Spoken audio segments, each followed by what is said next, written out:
Hello, everybody.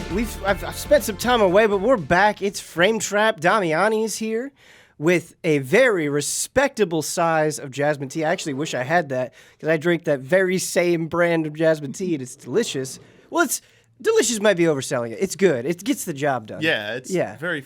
I like this flavor for tea. Yeah. When it comes to teas, you don't have a lot of you have variety of flavor, but it's an acquired taste. Mm-hmm. Yeah, it's nice and simple. You enjoy a good soda every once in a while. You enjoy a coffee, but sometimes you want something with less flavor that you can just kind of keep sipping on throughout the day. Mm-hmm. Gets the job done. Also here with Bradley Ellis. Yo. Drinking a Coke Zero. My Coke drink of and choice. Whiskey. It's not. I was like, damn. Where are we started? Where are we going on this frame trap? Holy shit. I am your host, Ben Moore. The question that I want to get us started with here today. How many times have you thought about the Steam Deck in the last 2 weeks? Thought about it. How many times has it popped in your mind? It depends if it's unprovoked or if I've seen something on it. Either way, I'm just curious. Past week? I don't know. I'd say kind of a lot. 10. Really? Yeah. Okay, nice. If you're going to go a lot, I'm going to go average then. Yeah. A little less than that, just because I see it come up so many times when people are like, man, wish my Switch could do this. Mm-hmm. Yeah. Wish I had Steam Deck with all these awesome games that play so well. But I've also seen some of the games that have whatever their validation thing they're doing that they're Steam Deck compatible. Yeah. Mm-hmm. You know, one of the ones that got changed a few weeks, 2 weeks ago was Final Fantasy 14. Really? Because they updated the launcher and it was no, the way most everyone launches the Steam version, they couldn't do that way anymore on the Steam Deck. So they got kind of annoyed about it, which is kind of funny. You can play it the normal way, but people are like, no, I want to use this other launcher. Why are you making me do it this way? I cannot believe I have not thought about this until this moment. I seriously, it did not pop into my head one single time playing Final Fantasy 14 on your Steam Deck. That's so sick. I know you could do it with the Vita, but no, come on. I went down a darker path. And I What's saw that? Final Fantasy 11 on Steam Deck, and I was like, "Oh shit!" Better. I was like, "Oh shit!" In a weird dude, way, that's let's even go. better. Here we go. Let's go. Because they were supposed to do Final Fantasy 11 mobile, but that got canned. Yeah. Sadly, Brad, I might do both. Yeah, you I should. might do. But doesn't the Steam Deck get terrible battery life? I have no idea. Probably. I feel like my perception on this, and this is going to be the entire episode, so buckle in. I've been on vacation for a week, purposefully detaching myself from all of this. But I feel like we live in such crazy times where Valve can release a new piece of hardware and it feels like it's just kind of in the background. I'm not saying people don't care or aren't talking about it. I'm not saying it's gone, but it's not, you know what I mean? It's just, things are just crazy. It's like a quiet beast. It's a quiet beast. Yeah. It's crazy that it's like a shark could just swimming in the water, but you don't know it's there below you. Yeah. Gabe Newell's going to bite your feet off. It's wild. I still really want one. I don't know when. I put an order in a year ago. I have no idea. I was like, maybe I'll get this in 5 years. Yeah. When there's a second model, maybe. And that's probably what is hurting the momentum is availability. I would imagine. All things nowadays. Yeah. I read a review on it. Except Switch. It might have been the IGN review where it was this is cool, but the battery life sucks and it has problems. It's of course it does. You know what I mean? This is something that's going to be really sick 3 generations in. And you're going to be like, okay, really they refined, got it. Yep. All right. Let's get into the games. Something that I think, well, from my perspective, the little bit of time that I've spent with it has been nothing but pure unfiltered joy, and that is Kirby and the Forgotten Land. Damian, I know you were streaming it. Have you played through the whole thing? Yeah. Nice. The script just went through from Bloodworth for the Mr. review. Bloodworth, nice. Blood approved. Nice. Blood approved. That's stamped. Can we get? Big step. I'm gonna give you 2 options. Okay. I'm gonna let you leak the score now before we talk about it, or I'm gonna let you leak the score at the end of the conversation. Which one? Did? Yeah. Either way, the score is coming out. Yeah. Man, that's harsh because So we'll probably go up before the review goes up. So Okay, you don't have to. It's your I don't know review. if Blood's gonna allow that. Yeah, it's your review. Just like, give me a wink or a frown. Give me something. Give me like a pseudo score. I mean, one caveat I had to do going into it was that I don't have a lot of experience with other Kirby games. Oh, okay. Interesting. So I don't make any proclamations like that, like it's the best Kirby game or anything like that. Yeah. But within my limited scope there, I thought it was doing a lot of good stuff. I really enjoyed my time with it. And I think I actually went beyond my expectations in some regards because I didn't realize how much was in that game that was going to be present there, especially the post-credits, the post-game stuff. I was like, wait, Oh, Kirby has wild. post-game stuff? I was like, oh, I had cool. no idea. That's And interesting. yeah, it's relevant to the narrative. Like if you want full closure, you probably should do it. Yeah. If you're looking for a little bit more challenge, it's got some of the hardest content. Okay. When you say narrative closure, I feel like we need to. Okay. Here's what I want to say: is like, as far as I can tell, the story is the Waddle Dees get stolen and Kirby's got to save them. Within Kirby. Okay, But all right. it's got that like visual charm. Like Sure, the yeah, antics that they absolutely, do, absolutely. it's kind of touching Yeah, what yeah. they built up to. Yeah. And then surprisingly, the post game content gets a little bit more like emotional, gets a little bit deeper. Like I actually think most of the storytelling happens in that like the best development happens in that post game content. And you learn a little bit more about one of the main characters, and really what their like kind of like backstory was. And it actually results in one of the coolest little sequences. So I won't say which character it is, but they all, at the end of every level, Kirby and the Waddle Dees and anyone else who's with them do the little Kirby dance. It's so good when. Oh yeah. So someone joins them for a special version of it Ah. at a point, and it's like delightful. It's great because when you're doing co-op, because I was doing, I played for about an hour of the full release with my wife, and I streamed the demo a while back. And when you are doing co-op at the end of the stage, you'll both do the dance together. And if that doesn't like melt your heart, I just don't know what to do for you. Yeah, like, it's like a soul check game. Yeah, Like, it is. It is like a soul check game. Where's Yeah. your soul and emotional level at right now? Because Right. you go into that Kirby house once you get access to it, and you choose the sleep option, Yeah. and you get that scene of you sleeping together with your friend, the puffy dude, Elflin or whatever their name is, and it's just adorable. Yeah. There's a Kirby little nightcap and stuff. It like falls out of the bed sometimes. Is like still lying on the floor. It's like, how can you not? How can you not? It's Yeah. it's a game that I feel like is designed to make you happy, not just with the cute aesthetics, which I think are totally on point, like you mentioned, but not to beat this dead horse, but you know, I see comments sometimes that are like, "Oh, the Allies only like hard games," or like they don't like. It's like What?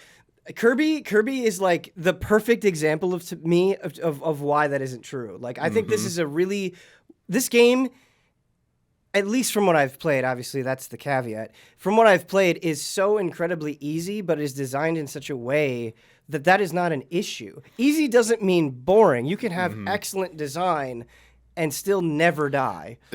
Yeah, I looking back, games that I think me personally have criticized, like I leverage a criticism that's too easy. Right. Wasn't the difficulty that was really the crux of the issue there. It was Right. the surrounding elements that weren't interesting. Right. So when you have this boring gameplay and it's also easy, like I think most people just fall to that. Where you're exactly spot on with Kirby is that the levels are so creative and They are- clever, and Yes. it like I even thought the fixed camera might even the mostly fixed camera would even be an issue, but like the way levels are presented from the perspective sometimes, like it's doing everything very purposely. Yes. And you have those moments of like jubilation when you recognize something like, oh, that was a secret back there. I didn't know that. Or just a revelation of like the first time you come into like the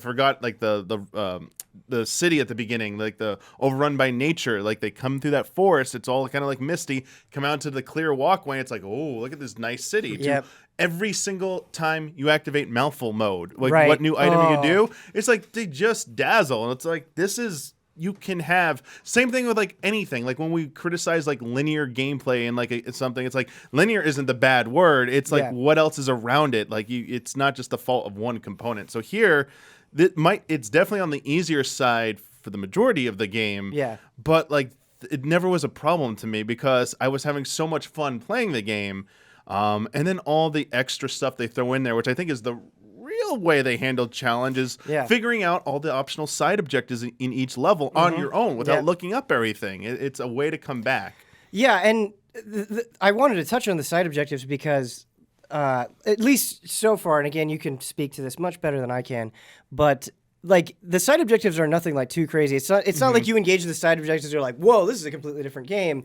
But it's just if you want to take that little extra step, if you want to explore a little bit, and like, you know, it's not like, at least in my experience, it's not something where you're going to be stuck on it for 10 minutes, but you just got to poke around a little bit and you get that little extra layer of satisfaction. I think another thing that really surprised me along this exact same line are those time-based challenges where they have the par times. It's like getting through it on its own is fine, but you want to get that par time, you have to execute perfectly. And there's no, like, you don't have to do that, right? And it's just, this game is very aware of what it is and includes these wrinkles without barring anybody else. You know, it's not gatekeeping itself. It's just it has enough depth to it that it feels like it can cater to a bunch of different players at the same time. So all these like extra things you guys are talking about, you can go for. Is there any is there a good incentive to do these things? So the extra objectives that Damiani was talking about allow you to free extra Waddle Dees, and you're gonna love this. Okay, these Waddle Dees that you free is a Waddle Dee town. Yes. Yeah. Yes. And you free Waddle Dees and they go and they build buildings for you. Yes. And I haven't even really gotten into this yet. They like just unlocked the theater, but from the end, talk about it because you've seen it. So yeah, think of Terrytown, except each building potentially houses like an actual activity, like a mini game or a new shop that gives you useful stuff. Okay. So like the thing we did on stream, that cafe. Yeah. Oh, that was fun. Yeah, and then like later on, you get those Twilight Princess, those tilt board puzzle things. Shut up. Yes, I like love monkey, those. like monkey ball style, dude. I also love those. And then there's like when you beat them, like, oh, that was fun and simple. Then it's like, would you like a harder version of this? Which is what you were talking about, Ben. You get out of this game what you put into it in terms of like challenge. Right. I think a lot of Nintendo games do this, but I'm starting to realize Kirby does it very well, is that you can make this game pretty challenging to yourself if you want to. It's just, you don't pick a preset. I mean, yes, there's 2 difficulty settings, but they're not really that different, honestly. I've only done wild mode and it's like, I can't. Yeah. What does even the other mode do? Like, why would and like it's like you get extra coins, but that's it. Like that, they're not going for that type of difficulty. No, like they're not. It's like you can't even think about it in terms of easy. Okay, you beat this boss and it wasn't really challenging, but like, can you do it in like this amount of time? Right. And then you said the challenge course is like you get through, you get the crystal reward at the end, but it's like, well, could you do this in like 30 seconds? And I think faster? for the part time, it's just like you just get some more coins, right? And so it's like it's extra what it needs to be because you're only going to go for that if you enjoy something for the sake of challenge. You don't feel like you're being, locked out of content if you are just like, I just want the easiest game ever made. Like, again, that is not an insult. It's just, it goes back to that. This is designed for you to have fun, period. Mm-hmm. Some of the challenges are actually like, don't get hit by a boss, like for more difficult ones, which sure plays into skill, but also plays into, I want to touch about the power-ups in this game because the flexibility that they give you. Mm-hmm. Now, you can go find a power-up that you like, and you can just like power through the game that way if you really like just a single power-up, but each level clearly has enemies placed there, or even sometimes just puts item like containers there because the levels are designed in a way that there might be something you could do extra if you use like maybe the drill ability to go underground a little bit, or you use like the freeze ability because there might be some things on fire that you need to cool off at a certain point, but like they're optional. But that ebb and flow there, it's nice when you follow what they want you to do, but at the same time, if I just want to get like this big sword ability and it's like, I'm just gonna go through and wreck this, like it suits everybody. That's really what it does. And the power-ups that you use, you level them up, man, they get crazy, flashy. Yeah, crazy. they let you Yeah. in the demo. They let you experiment with them, and they're wild. Yeah. And I just have to say this because I don't think you and I have had this conversation, even though I've said it on other stuff. This game has witch time, and I'm glad that it does. Yep. It absolutely does not need it from my experience, but On the post game. there's a Coliseum that you eventually the Wildies will unlock, and there's a 3 difficulties of it. In the hardest cup, like it gets pretty insane. That's so sick. With some of the harder versions of the existing bosses, they like ramp them up. Maybe it totally I does. was definitely using Nice. a lot of Okay, witch that's cool to hear. That's cool to hear because like when I first found that out in the demo, I'm like, I can't. I love that this is here. This is cool. I want to mess around with this, but I couldn't understand why. So to hear that like it comes into play later on is so cool, and I think it kind of. I want to talk about design, Damiani, because this is something that I feel like Kirby is showing in a really positive way that Mario demonstrates super well. I would not say, contemporary Mario games, at least as you're going through the story, are difficult. Yeah. But no one deeply complains about it. That these games are getting glowing reviews, everybody loves them, and it's because of the relentlessness of ideas, right? And it comes down to pacing, and it comes down to visual variety, and it comes down to mechanical variety. I feel like Kirby nails that, right? So, like, even tiny things that you may not think about, right? So, like, one of the first side objectives that you see is, like, find 5 tulips. It could have just had find 5 tulips be a side objective in every single stage. I feel like a lot of games have that approach. But it asks you to do something different. And the next one, it's like, maybe you have to light lanterns. And that fits in because the firepower is really unique to that stage, and you can have a lot of cool interactions with just the firepower. So the fact that they mixed up just that one little objective makes like the whole stage stand out just a little bit more, right? Like everything feels like it has a purpose. When you do the mouthful mode, like you talked about, it's not like you do the mouthful mode and then 20 minutes later you're like, okay, I'm kind of sick of this. It maybe lasts 2 minutes, but those 2 minutes are jam-packed and exciting, and then it gets out before the novelty wears off. Yeah. And they're just very thoughtful in terms of design and like when they place these as well. Yeah. Like, especially like the mouth, they come like at the like almost perfect moments. Mm-hmm. And another thing they do that's great is if they recognize that some of them are a little bit more involved. So like if they are tied to optional objectives for mouthful modes, almost all of them give you like a retry thing right at the end. Like you get to the end, there's like a little blue star. And it's like, there's something I didn't get on this roller coaster ride, and I don't want to replay the whole level. And they're like, oh, you can just go back to the beginning. It takes away everything you earned up to that point, so it's kind of fair. It's like, do you want to give up all the coins you just earned and all the collectibles you just got for another shot at this to see if you can do hit all the 5 switches on this one attempt? And they'll like, maybe, what is it? You don't know what it unlocks. Like, is it worth it? That was actually my one minor criticism is I was playing through with my wife, and she actually accidentally went through a door, and I was like, wait, no, there's something there. Okay. And then we went through, and I was like, okay, well, let's just redo the level. And then we redid the level, or I redid the level. I got back to the point where there was a collectible. I got it, and I was like, okay, I got the collectible. I'll just quit out. Oh, you have to finish the whole stage. And I just don't understand. I think you should just be able to get the collectible and then leave, or whatever thing that you missed. It didn't bother me too much about especially the first point about not being able to backtrack once you go through like a door. It's like, that's it. You got to restart the level. Yeah. The collecting thing, I kind of figured that's how it's going to work. It's a little bit of a nuisance, but it's a nitpick. The levels honestly, are so they are really not like you're just going to be able to blow through them so quickly. But yeah, the mouthful mode stuff though, like I think that's why they did that with the blue star thing to retry right there, is because those specifically are some of the highlights, and they don't want you kind of like resenting it when you move on. It's like, do I really want to play that level? Because some people just like, I just want to do that one specific part, but why it's not applicable to the whole stage, it's like why they made that decision, who knows? But I think that's probably why they did it. Man, and again, it's like the most minor of things, but we're talking about the side objectives, getting the Waddle Dees that help with the town. That's just, I think, conceptually a cool idea, even though I haven't really been able to see it in practice yet. But the other thing, like the capsules, even those are really fun because it's like, oh, hey, can you finish an entire set? And then some of them have like little blurbs about the character. Yes. And it's just like, capsules are always fun. It's just like that tiny little bit of flavor that makes a collectible more interesting than it is, on its face. In Breath of the Wild 2. Zelda capsules. Zelda, those instead of Korok seeds spread out Yeah, all over the place. capsules. Actually, because like that's what One Worker did with the statues. Yeah. I love the statues. The NPC who made them for you. That would be way more interesting. That does evolve eventually because they bring an NPC eventually who will do like trades as well, like the rare crystal stars. I thought you were gonna say cryptocurrency. Yeah, it actually kind of is like cryptocurrency. Kirby coin. Yeah, he's like, hey, you want a rare gotcha figure? You got some of that NFT stuff for me? Gotcha figure.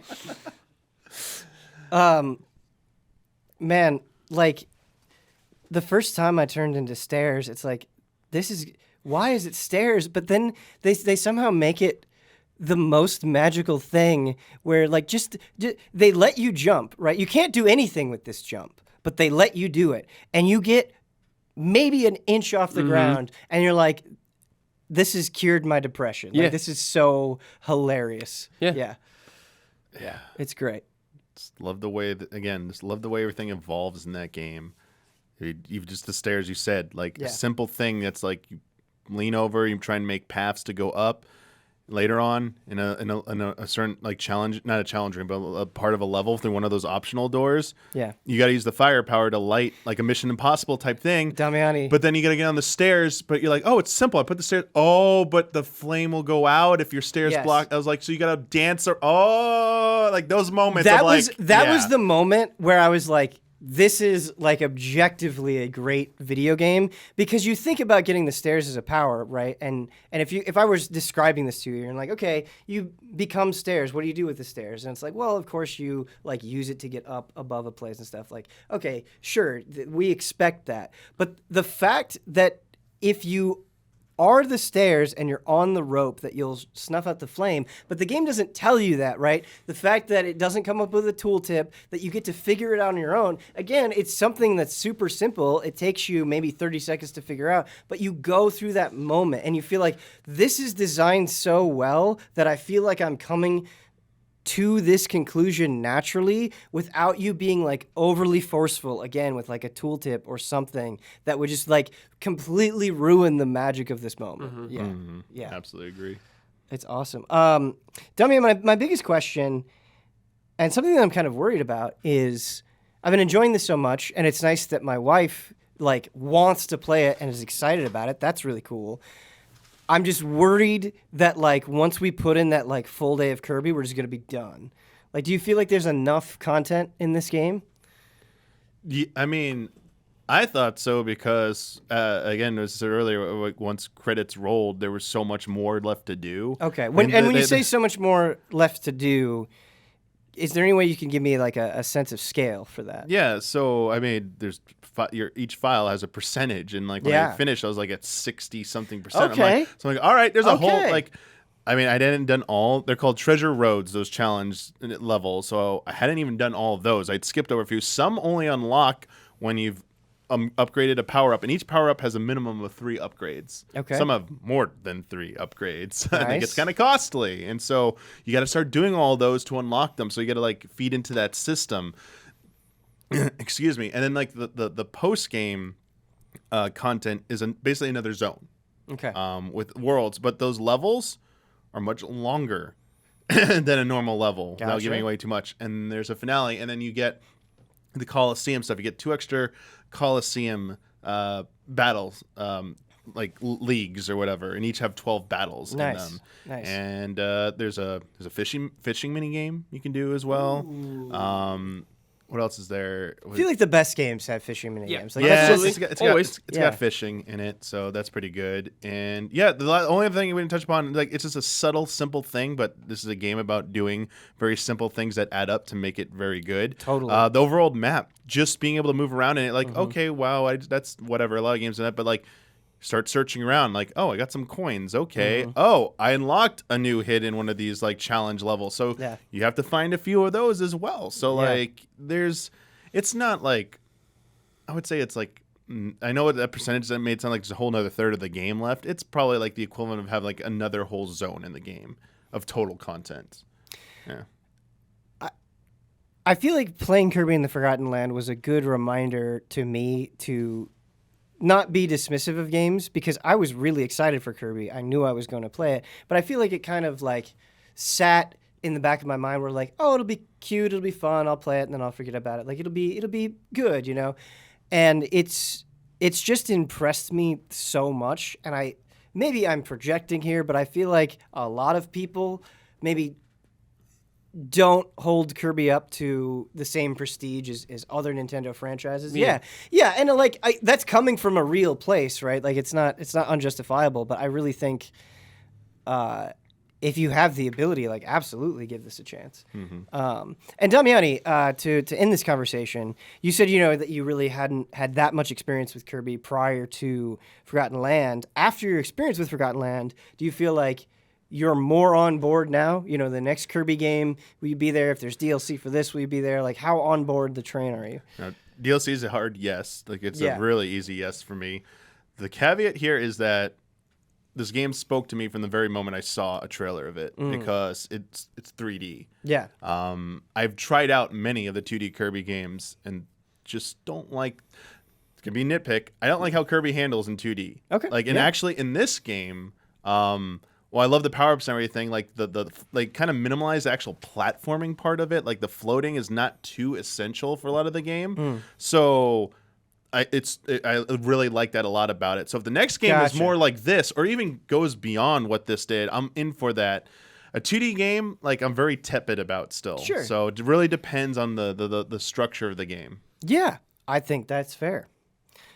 Brad, this game has been kind of popping up on people's radar, and it's one of those that I feel it's one of those games that I feel guilty that I don't know more about. I feel like I should know more about Weird West, and I don't.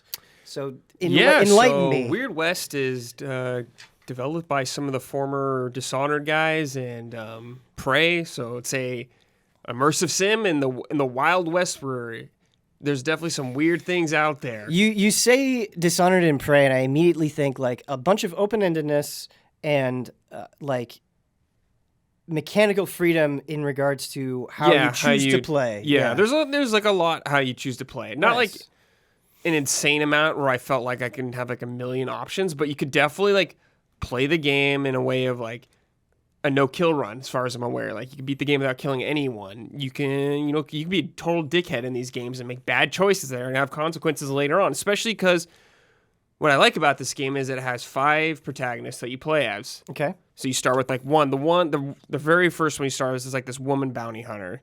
So you're going through her kind of story, then, like, the next guy is, like, this deformed pig man that's been, like, he's like a Frankenstein monster, essentially, and you get all that carrying over, and like they can interact with each other, and they can be like party members with each other, and like what you did in one game will carry over to the next game, stuff like that.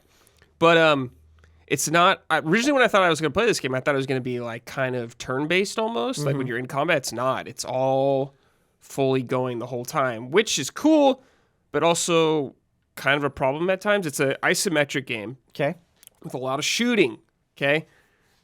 Stuff gets in the way a lot of times during the camera. Like when you're in town, maybe you're trying to shoot around something. There's like a building in your way as the camera, literally. So you're like, I can't see very good right here. Interesting. Do you feel like it would just straight up be a better game if you could, if it was turn based, you could take more time to properly set up shots? I don't know. So the game's pretty generous in the sense that you could slow down time to a crawl. Oh, okay. Anytime you want. Sure. So if you're like in a moment where like I need to think about this kind of thing, you can totally do that, but I just felt sometimes like I wish I could just see a little better. Mm-hmm. It's pretty minor, but yeah.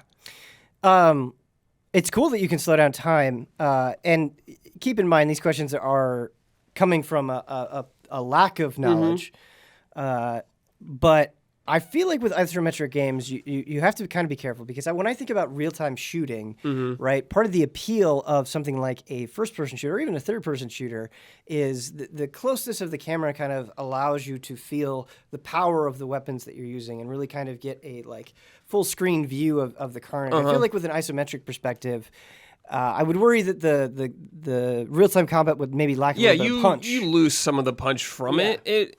It does its best to accommodate for it, like when you're aiming, you have like a laser kind of light to see where you can like aim on them, and you can like take cover and stuff like that, and pop up and shoot over. But yeah, it's not as like visceral, I guess, when you kill someone. Yeah, but you could still feel some good impact every now and then. So beyond like basic shooting, what are the tools that you have at your disposal? So each character, so you have like it's very confusing. You have like 2 talent trees essential. One for your specific character and one that's like more general stuff that'll carry over to each character that you can invest in. Like you can invest in maybe the shops giving you stuff for cheaper, or a chance a lockpick won't break when you use some, or something like that. Just because you brought it up, I feel like I have to have this aside. I feel like it's so many games that is a decision that you can make with your character. Like, oh, you get cheaper prices in shop. And it's always one of those skills where it's like, I see the benefit in this, and sometimes in some games it matters more than others. But it's like never the one I want to pick. There's just something so innately unexciting about being like, you get a discount. Yeah. You know, like that's just way less cool than being like, whoa, you do 1,000 more crit damage. Yeah, it's nothing like crit damage. It's maybe like some extra reload speed or max health. But there was one I liked where I would just jump way higher. Oh, cool. Which is cool because I could be in the town, I could just jump on top of a building and get in that way, or just take cover up there, or something that you usually can't. Does it have that kind of immersive sin, not immersive sin with an N, with immersive sim with an M? Does it have that immersive sim appeal where, like, you got that ability and suddenly you're like, oh, like the level design is crazy up here, and it's like they carved out this whole path that you could only experience if you made this choice. It's not crazy. Yeah. Or like the crazy, but there's been a few benefits to it where I was like, oh, nice, I'm glad I had it. Like I got an item or something like that I might have not been able to get. Yeah. Just because I could jump from a rooftop to a rooftop or something like that. Nice. So you mentioned all these different characters, right? So I'd imagine like they each kind of have their own story that ties into a central story. They all have their own story that kind of ties into, you are like this soul essentially going into all these bodies, and they all kind of like get connected through like a brand mark on their neck. But they all can like use the same weapons, like a revolver, a shotgun, a rifle, and a bow, and a knife if you want. But they all have another like 4 unique skills only to them. Like the first woman, who's the bounty hunter, she can like put traps down or something like that. While the pig guy can spray out like poison or something like that and charge people. He can also, if you kill someone, he can also eat their corpse and get health back. Stuff like that, which is cool. Yes, that is cool. Yeah, I like that's like shit. I'm like, yeah, that's really cool. I love that kind of stuff for sure. And it like all the characters are really sweet. I liked all of them. Like the third one is like a Native American guy, and like his whole thing going on with his tribe and stuff like that. Just getting their different perspectives in this wild, crazy West, essentially. Nice. How you go through the game is there's this world map. And it kind of reminds me of Darkest Dungeon, almost, Ben. Probably not the best comparison. It just kind of reminded me of it. Like you're on this world map and it's like all black. And as you go through the map and cover like a fog of war, almost you'll discover like little towns and stuff. But when you're on the road, there's a chance you'll get an encounter. This could be an encounter with like some wolves or something that are hungry, or some bears. Like Darkest Dungeon. Or there's like some bandits trying to hold you up. Yeah. So there's quite a few things out there. Also, like a lot of these encounters, there's like bounty hunting is a big part of this game if you want to do like to make some cash. You know, you can go bounty hunt a gang, take down their gang leader. You can either kill them or capture them and bring them back alive. But can you tie anybody up and throw them on the train tracks? Not as far as I'm aware. I don't think you can do that. But like you get an encounter with these bounty hunters, someone from their gang may get away and they'll remember you. Nemesis system. Kind of. So yes, they will maybe run into you out in the open world to get revenge against you or something like that. That's really cool. But also, if you help someone out in the world, they may become what's known as like a great friend, and they could just show up randomly in combat to assist you or something like that. Cool. Is there anything that sort of goes out of its way to reward you for playing a certain way, where it's like if you are nonviolent, like you'll get this bonus, or if you are really good at trapping people, like is there any as far as I'm aware, it's mostly narrative things. Oh, okay, but there is a narrative. There is a narrative thing, like okay. Definitely at points where I've like done things, and they're like, "Whoa, what do you want to do here?" kind of thing. Like, gotcha. I'm making a choice, and it felt like that had consequence. Does that in any way sort of like, you think about the Wild West, right? And you think about like hearsay and legends. Does that sort of build up your mystique? So like when you do go into a town, they're like, whoa, like we've heard of you. Like, sometimes people will like know who you are from later things, or like I said, things that you did maybe on the first character will affect what you're doing in the second character. Like some people may be around or something like that. Nice. How is the difficulty and how is that handled? Like, are there... difficulty's good. I played just on normal most of the time. Sure. And I had to like be careful. I couldn't just go in guns blazing all the time. Mm-hmm. Eventually, when I got some good equipment, I could do that more so. But there's like hard and very hard if you want to get crazy. Mm-hmm. But it was pretty good. Like, is that something you could switch on the fly? Yes, I believe it was on the fly. But it wasn't like I was always 100% comfortable. Like, ammo can be kind of a thing I have to worry about. Like, you pick up a lot of guns and stuff from people, but I mostly ended up dismantling them just to get extra ammo from that. Stuff like that, and money can be a problem because, like, when you start this character, you often don't have any money, and you want to buy a horse as soon as possible to be able to travel across the map faster. But it's like you got to earn money doing that. Like, you got to kill some people, or you could rob people. You can go to their house when they're not looking, steal their shit. Cool. Stuff like that. You just made me think of another question. So, like, you have all of these different characters, right? Let's say you play the first character, like, really bad, like you're a total asshole. Mm-hmm. Does the second character reflect on that at all, where they're like, oh, man? Maybe. It's like, I'm not sure, because usually when these characters meet for the first time, they don't know each other at all. Okay. So, maybe. I'm not sure. I didn't play a total bad boy run. Yeah, sure, yeah. Were you playing on PC with mouse and keyboard? I was. Okay. Would you say that this is a very mouse and keyboard game? I would say it slightly leans to more controller. Slightly. Okay. Just what makes you say some that? of like the interface, like your cooldowns, like your moves you could do are kind of like in a circular thing like that. For keyboard, it's like, you push V or C or something like that. But for a gamepad, I assume it's just like down or up on the gamepad or something like that, or some face buttons. Gotcha. Very interesting. But like, I play with mouse keyboard fine, but it's like, if you're worried about playing this game with a controller, I think it'll be totally fine.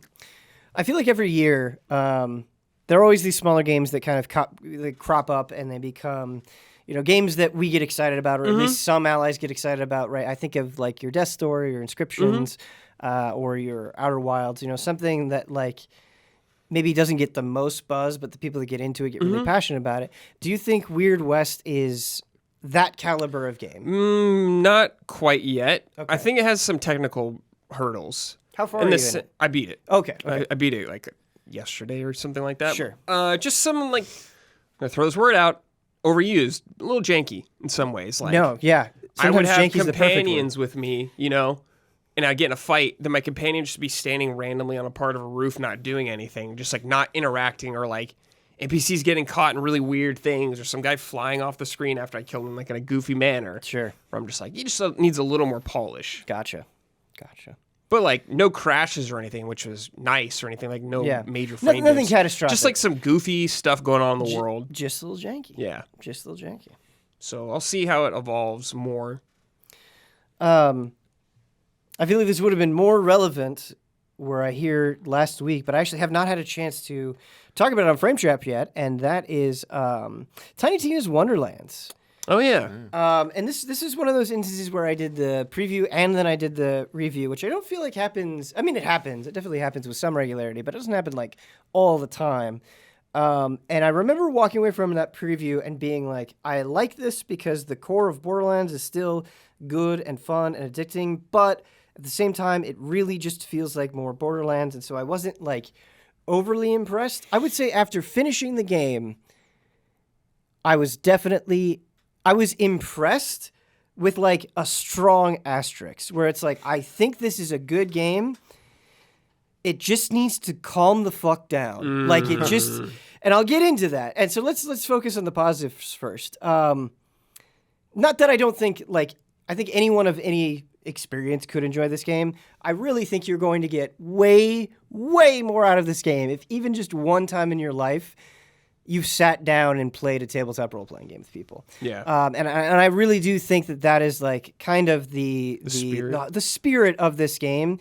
And something that if you've had that experience, it will endear you to it, where it's like, okay, the people behind this game, like this isn't just window dressing. Like they clearly love D&D, and they've played it enough that these jokes make sense, and that you've probably been through the same stuff with your friends.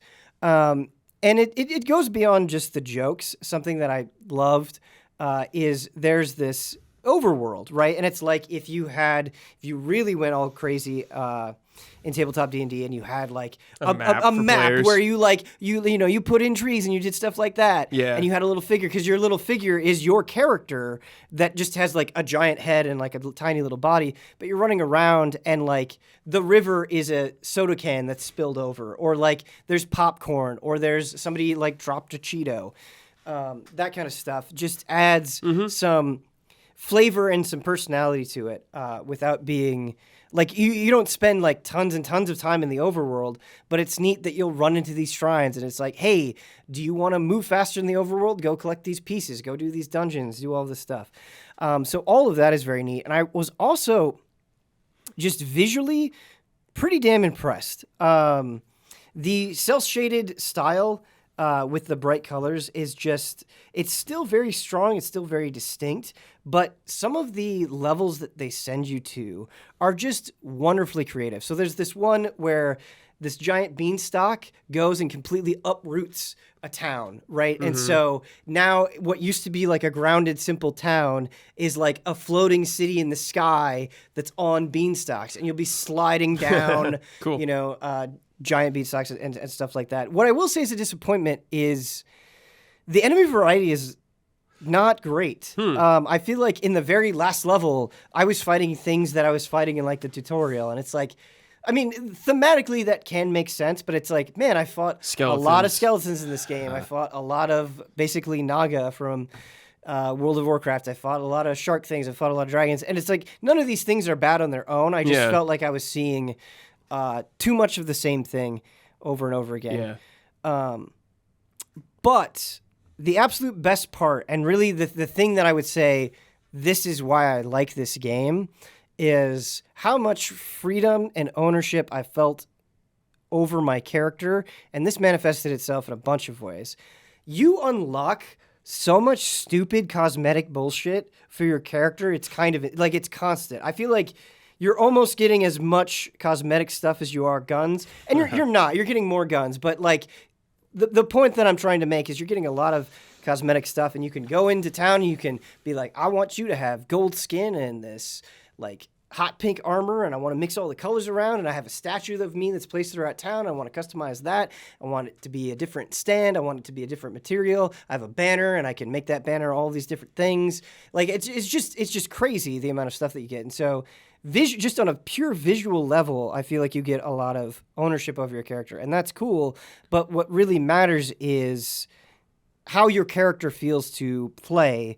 And there are all these different classes that you can pick. And each class has 2 skills that you can swap between at any time. And so you're like, oh, okay, because like one of mine relied on critical hit damage, and then another one relied on melee damage, where I would shoot this blade out and I could teleport the blade around and it would spin and do, a bunch of damage in a quick amount of time. And so I was like, oh man, like I just kind of want to swap between these and try different things, and you get a ton of freedom, right? But what's really crazy, in the moment where I was like, holy shit, is there's a multi-class system. And I don't remember exactly when you get this, but there's a point where you get another class, and it's not like you just get some benefits of the new class. It's you are literally playing the entirety of 2 classes at the same time. So instead of having 2 active abilities that you can switch between at any time, now you have 4, right? And so my initial character, my Stabbomancer, I built it all around critical damage, right? And I chose the trait early on that gave me a ton of strength and lowered my intelligence.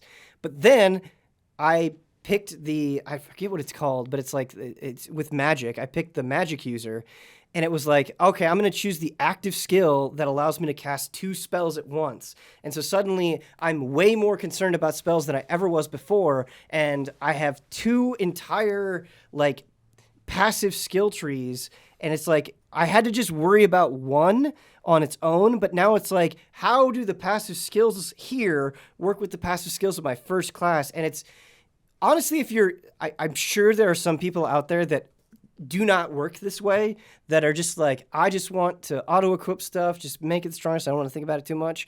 I'm sure this isn't going to be that big of a deal for you, but if you are the type of person that loves to think about this stuff, that gets a new weapon and be like, whoa, this changes how I was thinking about my character. Like, there's so much to dig into, and it's really fun when it comes together. And that's the other thing that I think Wonderlands is pretty masterful at, is at the start of the game, because you don't have any skills really, and your character isn't super well defined yet, you super have to work around limitations where you're like, okay, I got this gun and I don't like the way it shoots, or maybe it has an extremely small magazine size, but it does the most damage. And so you sort of learn how to play around the limitations. Then you have the mid game, right, where you're starting to get comfortable with your character, but then you get that second class and you're like, everything I knew was wrong, right? And so you are starting to relearn again, and then you get to the end game and you've got all these skills on all these points across all these skills. You finally got like maybe a sick legendary weapon, and everything is starting to come together. You're seeing all of your decisions really turn you into this god, and you are just melting everything, and it feels sick. And it's just such a good pace to that progression that it is immensely satisfying. It's awesome. Really love that. I was gonna say that sounds awesome. Yeah, and it sounds like it's doing a great job in terms of like character progression and like catering however style you want to play for like your character in your RP mind. Yes. So it's doing that at tabletop that well. Mm-hmm. But earlier you mentioned there's not a lot of enemy variety. Correct. So how these actually play out? While you said like, at the end you feel like a god, like do they really play out in a way that like that it seems useful and advantageous against any types of enemies, or is it merely just for like kind of like RP purposes and like headcanon stuff that like it feels like the level of satisfaction you're feeling? Is it from actually fighting the enemies, or is it just because what it's offering you in terms of the variety, or maybe it's both? No. It's a really good question that you're answering, and I was not playing on hard. I was playing on normal, and I'm sure that would affect my perception of how the encounters go. But it's not even so much about the variety. The thing about Wonderlands, I feel like / Borderlands as a whole, is it's not really like, okay, you're fighting 3 of this enemy, and like they have this unique mechanic. It's interesting. It's not how this plays out. Okay. It's like you go into a battlefield and you're like, all right, time to clear through dozens of things, right? And so it's like you have to. It's about making your character strong enough to survive that assault, I feel like.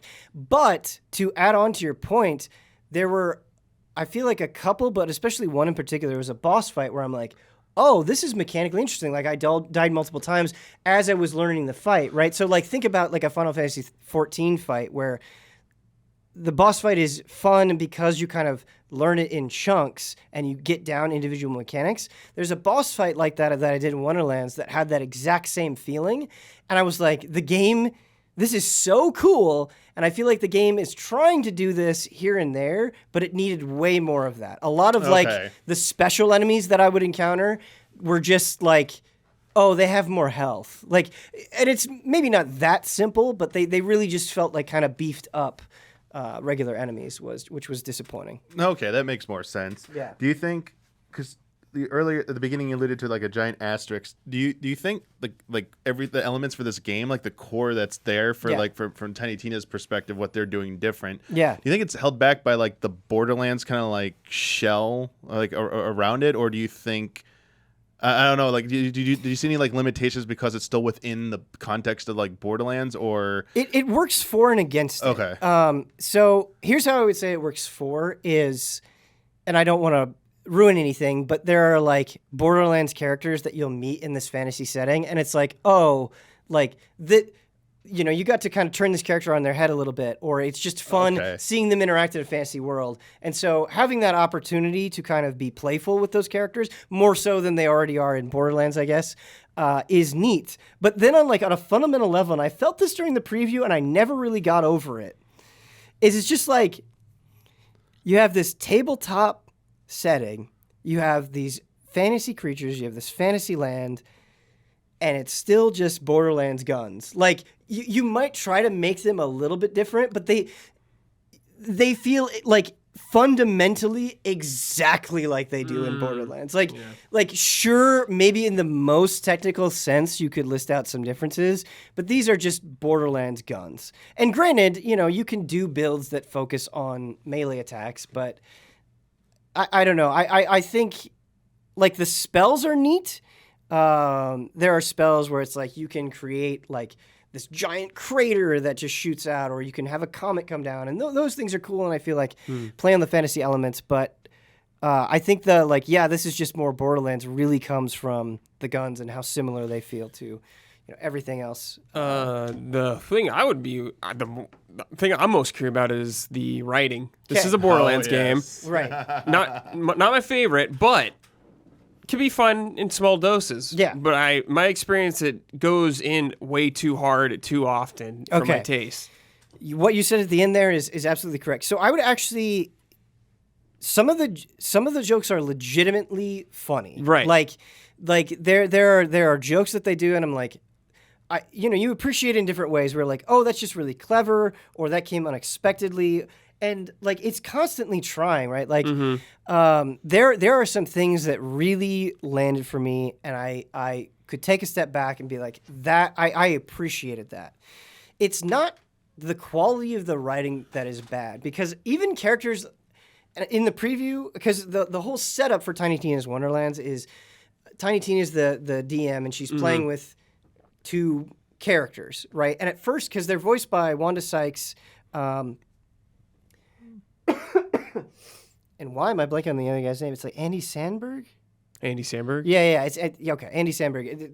So they're voicing the two characters. And when I walked away from the preview, I was like, these characters are nothing. Like, this guy's just dumb, and Wanda Sykes is just playing this robot character who's just kind of like really wants to play by the rules, and right. They seemed very one-dimensional. And what's funny is after finishing the game, they're still one-dimensional, but they really grew on me. Okay. And I think that the game gives them enough space to kind of explore the humor and have their personalities bounce with Tina in a way where it's like, okay, I like them a lot more than I thought I was going to. So there's good stuff. The problem with Tiny Tina's Wonderlands is not that the writing is terrible, it's that it just, like...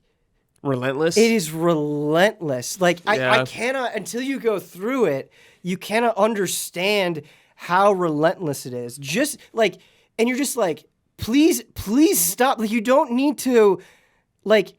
Quip about every single thing. You do not need to quip about fucking everything.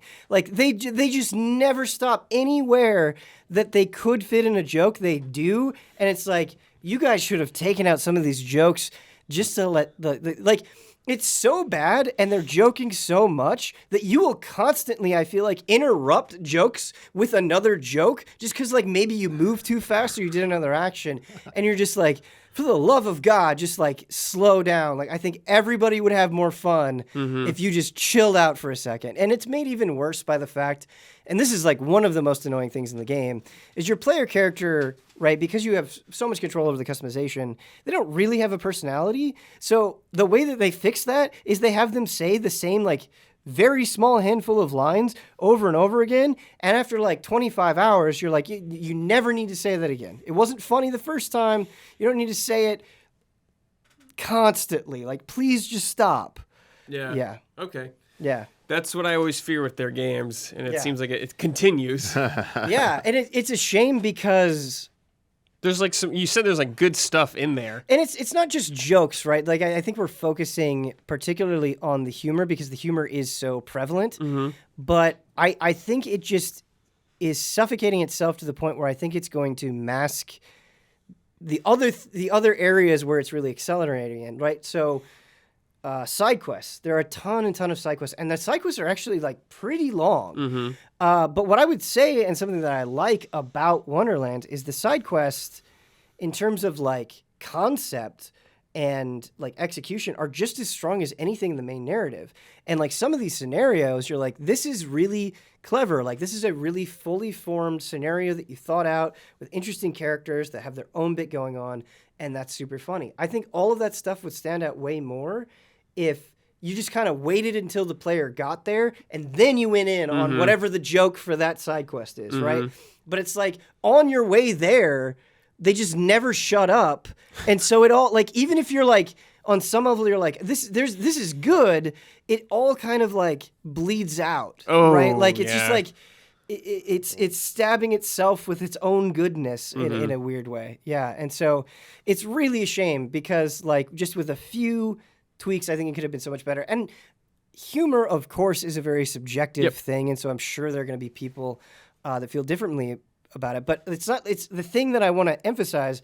I'm not against the humor that Wonderlands is going for. In a lot of cases, I think it's good.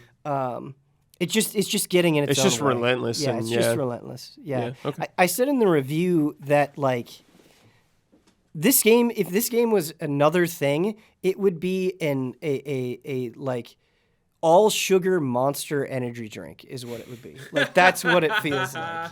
Oh my. But it's also I also liked the character progression so much that like I'm in on the DLC. Like I want to keep building out my character. I want to keep experimenting with stuff, keep tweaking. I think all that stuff is fun, and I do think there is a lot to enjoy here for sure. Cool. Yeah. Like I'm semi-tempted by it. Yeah. Because like I like the idea of like a D&D game or something like that. Yeah. In Borderlands. Yeah. I really do think like I feel like you can fall into different camps with this game where it's like, hey, if you really like Borderlands and you want more Borderlands, this is a no-brainer. It's not gonna. It doesn't reinvent the Borderlands wheel. It's just more of an already established good thing. Or if you have that D&D side of you, but if you're the type of D&D player that like, it's so funny because if you get like really immersed, right, and you take lore super seriously in D&D, or if you're like very by the book and very rules based, this is gonna be too loosey goosey for you. Yeah, this is like that's how I was used to our D&D games. So. Yeah. No, you have to. Yeah. You have basically, if you've played D&D with shitheads and enjoyed it, then maybe this is your lane. Okay. You know. Okay. And we were shitheads, Yeah, right? absolutely. So like, I mean, think you could we get some, were shitheads. We You were were not. shitheads. You were very kind and sweet. But yeah, it's along those lines. It's curious. It's interesting because like I feel like I've been playing this game in a vacuum. Yeah. Like I really don't know. I have no idea how like people at large feel about it. But it is time for the sizzle.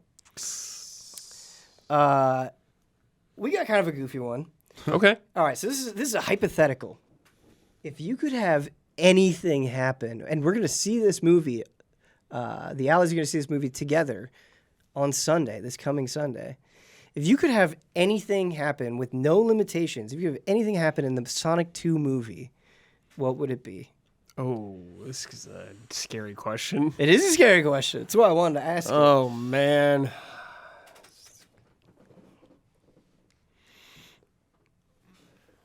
Will Sonic have romance with a human character? Oh my God! Please, no, Damiani. That's too Would dark. would that be more or less weird than? Because like in Sonic 06, right? She's a human character, but she's CG. Yeah. Would it be more weird if it was like a real life actor? It's all weird, man. What I'd want to happen, dude, is like either for Sonic and all his friends get destroyed. Okay, like that's a good one. I like that. Or fucking Mario shows up. Holy shit! And it's just like a dick to them. He's like, I'm number one.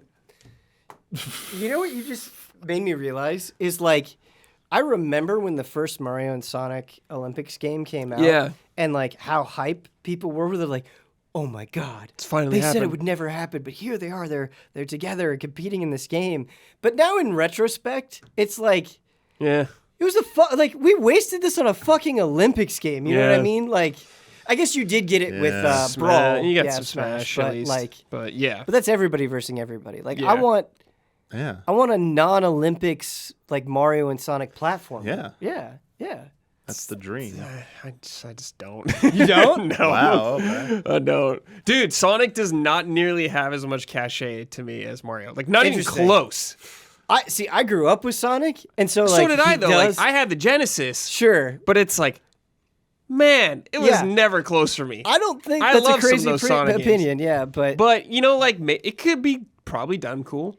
Like, the idea of Mario and Sonic together, it just doesn't feel like they would gel together at all to me. But here's the thing: is if they do a Mario and Sonic platformer, whether it's terrible or great, like it's a win either way. Yeah. Like it's just a funny, What if weird beast. the either Mario way. segments are all really good? And And the Sonic ones are That would be just amazing. the Sonic I would ones love that. are just like, Like they, they're decent. Yeah. It's like fucking. You got Super Mario Odyssey, then you got like Sonic, the Black Knight segments. Sure. It's- Whatever. Yeah. Okay. Yeah. Okay. All right. So this probably says a lot about me, but this is the first thing that I thought of. I want in the Sonic the Hedgehog 2 movie, I want there to be an inflation porn joke, but I want it to be subtle enough where you just go like, really? Like, and you don't know, and you like have to look it up, which obviously leads you down a dark path. But that was the first thing that my mind What if went to. What if Sonic gets a DeviantArt account or something like that? Or just like in the corner of the Yeah. frame, you see like the DeviantArt home. Yeah. That's exactly. You're right on the same page with me. or Silver what I shows up. Just everybody. Idris Elba is gonna be Knuckles. I know, dude. It's gonna be cool. It's gonna be wild. Do you think we could get like a more portly depiction of I Jim want- Carrey? I Do you want think it he's gonna so like bad. put on the weight or something in the I part want it just to so like do it? Maybe, yeah. Because he has, admittedly, I feel like he doesn't act anything like Eggman in the games. Yeah. He just doesn't. But it's a great energy, and he looks good. But Eggman should be fat. It's in the name. I Yeah, it think drives me honestly, nuts. Jim Carrey has a more threatening presence as Eggman than the Oh, actual yeah. Eggman. Yeah, he's unhinged. Like Eggman in the games is just like never scary or seems like a big threat to me. True, but you know how he makes up for that? Comedy? No, Eggman Robots? in the games has these super sick machines that are Yeah, your yeah. boss The fights. robot, like Metal Yeah. Sonic, yeah. Like, come on, what we need Jim Carrey floating in like this little metal saucer with a giant wrecking ball Yeah, attached to it. That's yeah. what That's we need. true. You're right. Yeah. That's his energy. And we need Perfect. a spaceship out in there with Shadow the Hedgehog being made on it or whatever, like his Sonic Adventure 2 story or some shit. If you could have Shadow be voiced by With anybody, who the would guns. it be? Shadow? Seth Rogen. I was thinking that. I would be okay with that. That would be okay to me. Or James Franco as Shadow the Hedgehog would be pretty amazing. Oh, man. Spring Breakers vibes. Nicolas Cage, dude. Nicolas There you go. Cage. Shadow Have you Cage seen the is Shadow. trailer? Yeah, I want to see it. Yeah, I want to see For it. the unbearable weight of messing out. That movie's gonna be a fucking Yeah. hoot. Yeah. All right. This Sonic Sizzler is brought to you by quite a few. Shout out to your sponsors. Shout out to your patrons. For this, I want you to give me, after I read all of these names, I want you to give me your best movie Sonic voice. It could be any character. Okay. Shout out to Elthanas, Greg the Dark Knight Kettering, Caleb Togi Crawford, Nick, Raymond Wheeler III, ZatVunDoot, Anacrothe, and Jabbawabs. I could really go for Shout some out. chili dogs. Hey, all right. You guys really gave that your all. I appreciate that. Damiani, this is the perfect game to talk about after we have a live-action Sonic conversation, and that is Final Fantasy Origin Stranger of Paradise. Let's fucking go. Let's go. This game's tight. Yeah, man, Sonic could show up in this game. Yeah, the way things are that would going. He'd look right in place. I with would all this. welcome Sonic in this Damiani, game. Damiani, I don't know if you had this experience, but there were a few story scenes that I've seen, and I'm like, did I miss something? Like, do I need to go back and? No, Nope, that's Dude, completely like- normal. replaying it with Brad again, even seeing it a second time, I was like, this shit doesn't make sense. Yeah. Like, where are we going? What? There's so many questions I But have. it doesn't feel you're- intentional. It's no. I think they just ran out of time. I think this game had a hard release date, and they're like, get it out. We don't care what. It's for the anniversary. Just put it out there. And it, like the very intro, it's like black screen with white text. You've been here for 3 weeks fighting adventures. I'm like, what? Is this reverse Xenogears? Are you giving me the ending of Xenogears at the beginning of this game here? Like all text novel based? What? They have a conversation, Oh god. and they're like, I don't even remember because it's insane. And they're like, you're such a forgetful person. Yeah, you're right. I am a forgetful person. Like, maybe you just forgot about that thing that happened to you. And I'm like, what the fuck is going on? Yeah. I mean, you were talking about it too, Brad. Like, I mean, it's not helped by the fact that like some of the characters just like look freaking bad and like weird and stuff. Like, it's just The entire game looks like bad. it's just The like game it's looks, I'm playing in performance mode, but Me it looks too. bad. it's just yeah. like this weird like maybe it's an end of PS3 start It of does. PS4 era It does game look like that. like feels like this game would have been right at home on like the 360 back in the day, like one of It those feels B-level cross-gen games. with PS3 and PS4. Yeah, exactly. And like just the structure of the game, like this is a throwback game here, but trying to do it now, it feels like it comes off as comical, but I swear they are not in on the joke. Absolutely they are not. There's absolutely no think way. this is serious and Yes. like this we have a vision for this game. And Yeah. I'm like, well, I'm kind of laughing at your vision right now.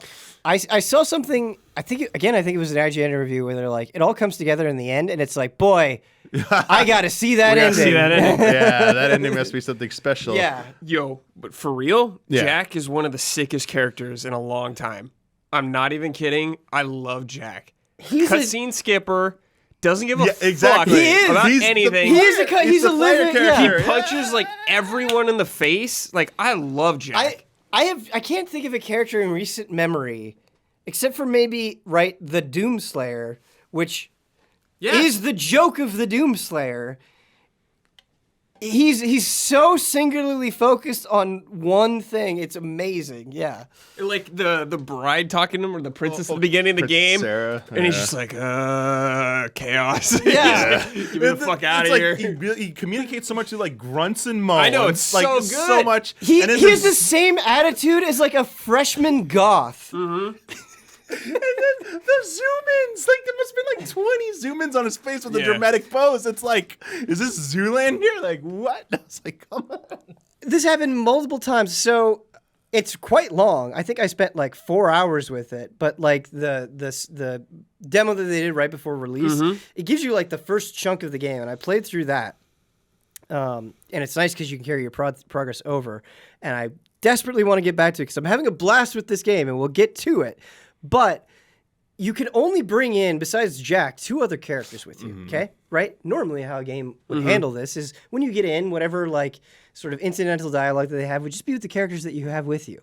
Not Stranger of Paradise. Yep. You will just have conversations with people who are not there. Yeah. And they don't contextualize it with like a codec or anything. You're just talking to air.